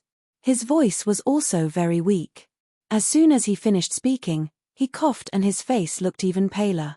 Zhuo Jinwei laughed in his heart. It would be good if this person fell sick and died. But he still showed a concerned expression. "Wang Yi, you must take care of your health. Leave the matter of returning to the capital to this official." "If that's the case, thank you very much." He coughed again. Zhuo Jinwei didn't want to smell the medicine, so he simply left the room. The accompanying Deputy General also followed him out of the tent. Zhuo Jinwei relaxed and laughed all the way back to his tent. It's really funny. At this time, the one surnamed Zhao still doesn't repent. What do you mean by leading the troops to train under the imperial edict? He's simply trying to deceive this general. He's falsifying the imperial edict. Yes, I didn't expect Prince Zhongshuren to be so bold. He disobeyed the imperial edict and secretly mobilized the troops. Now he's falsifying the imperial edict. I think he's simply plotting rebellion. Zhuo Jinwei nodded heavily. This won't do. Since this general has discovered his wild ambitions, he can't be tolerated. This matter must be reported to Your Majesty. Zhuo Jinwei went to prepare brush and ink and quickly wrote a secret report. He described in detail the scene of Pang Xiao's falsification of the imperial edict to Your Majesty. At the end, he said, "Prince Zhongshuren is arrogant and has ulterior motives. He thinks he's the commander-in-chief of the Tiger Army. He privately mobilized the troops and falsified the imperial edict to gloss over the issue. He's simply looking down on Your Majesty. I hope that Your Majesty will take precautions early." He put down the brush and sealed the letter with wax. Then he ordered someone to send it to the capital. This time, Your Majesty can't tolerate him. Zhuo Jinwei felt very satisfied. He happily drank a cup of wine and laughed again. At this time in the tent, Pang Xiao had already lifted the 3 layers of heavy quilts. He got off the bed and looked at his reflection in the water basin for a moment. Then he turned around and said to Xie Yu, "Teacher Xie is very talented. I didn't expect your disguise technique to be so superb. Moreover, you can change your voice after taking the medicine." The person who had met Zhuo Jinwei just now and made up some nonsense about training under the imperial edict was naturally Qin Yining, who had disguised himself as Pang Xiao. Xie Yu waved her hand and said modestly, "You flatter me. This is just a smokescreen. Fortunately, you've been lying down the whole time. If you sat up, you'd be exposed.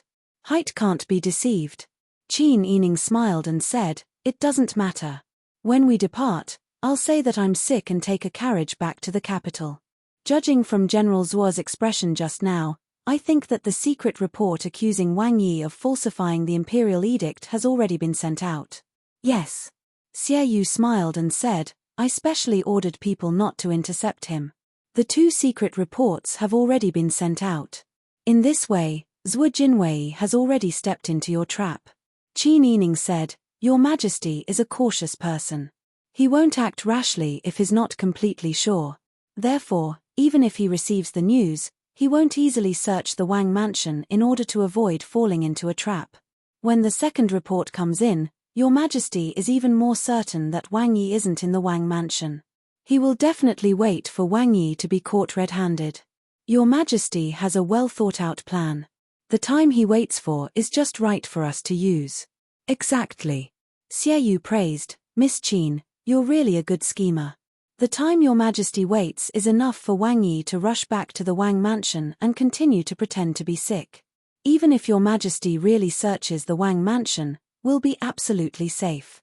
And if Your Majesty doesn't search the Wang mansion and believes in Zhuo Jinwei's second report and believes that Wang Yi is in the military camp, he will definitely wait for the 20,000 Tiger Army to return to the capital and arrest Wang Yi in the military camp. He will catch him for secretly deploying troops. But how can I let them capture Wang Yi in the military camp? When we reach the capital, I will remove my disguise. Even if they turn the military camp upside down, they won't be able to find me.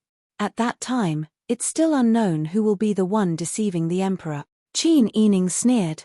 If she didn't protect the person she had set her mind on, should she wait for someone else to protect her? If someone wanted to scheme against Pang Xiao, they would have to go through her first.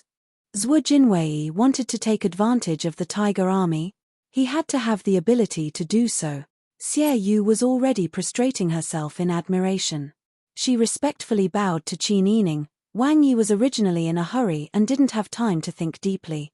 Now that we have Miss Qin's scheme, we'll be absolutely safe.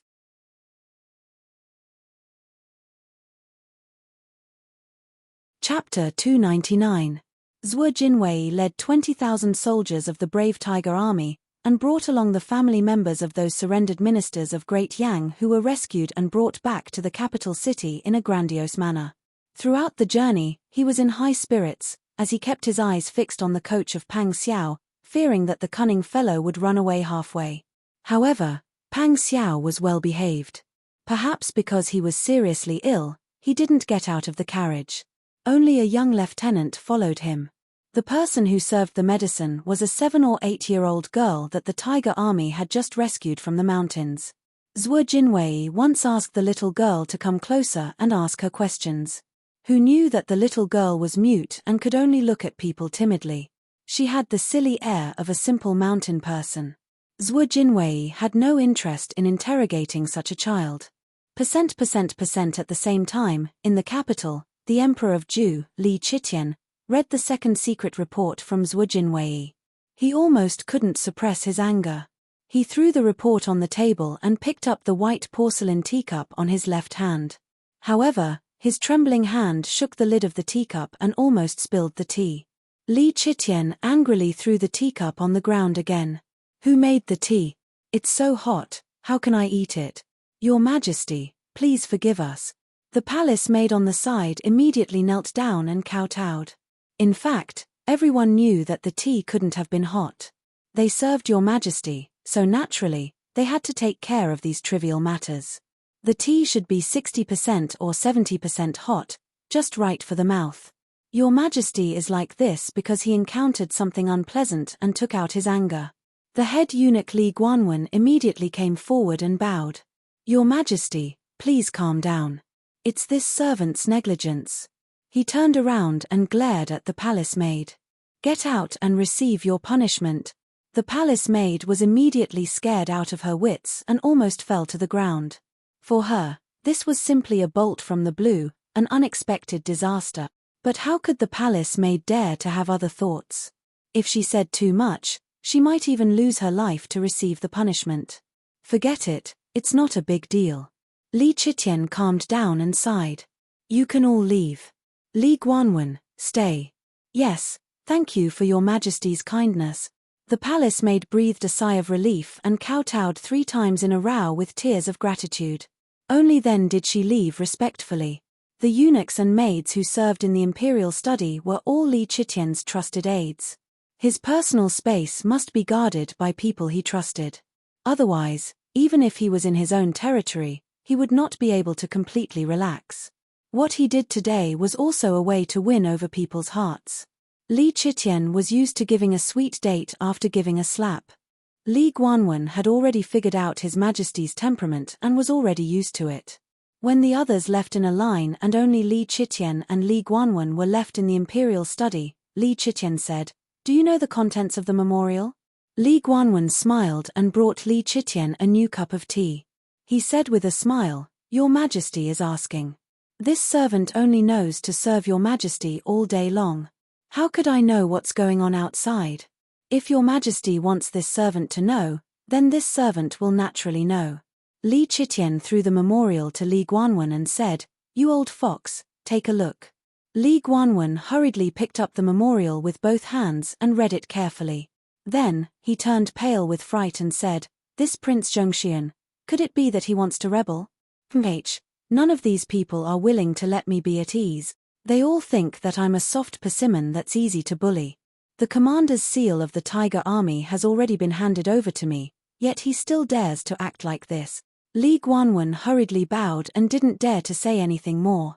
It wasn't until he was sure that Your Majesty's anger had subsided a little that he said, "It seems that Prince Zhongxian is sincere to the young lady of the family Qin."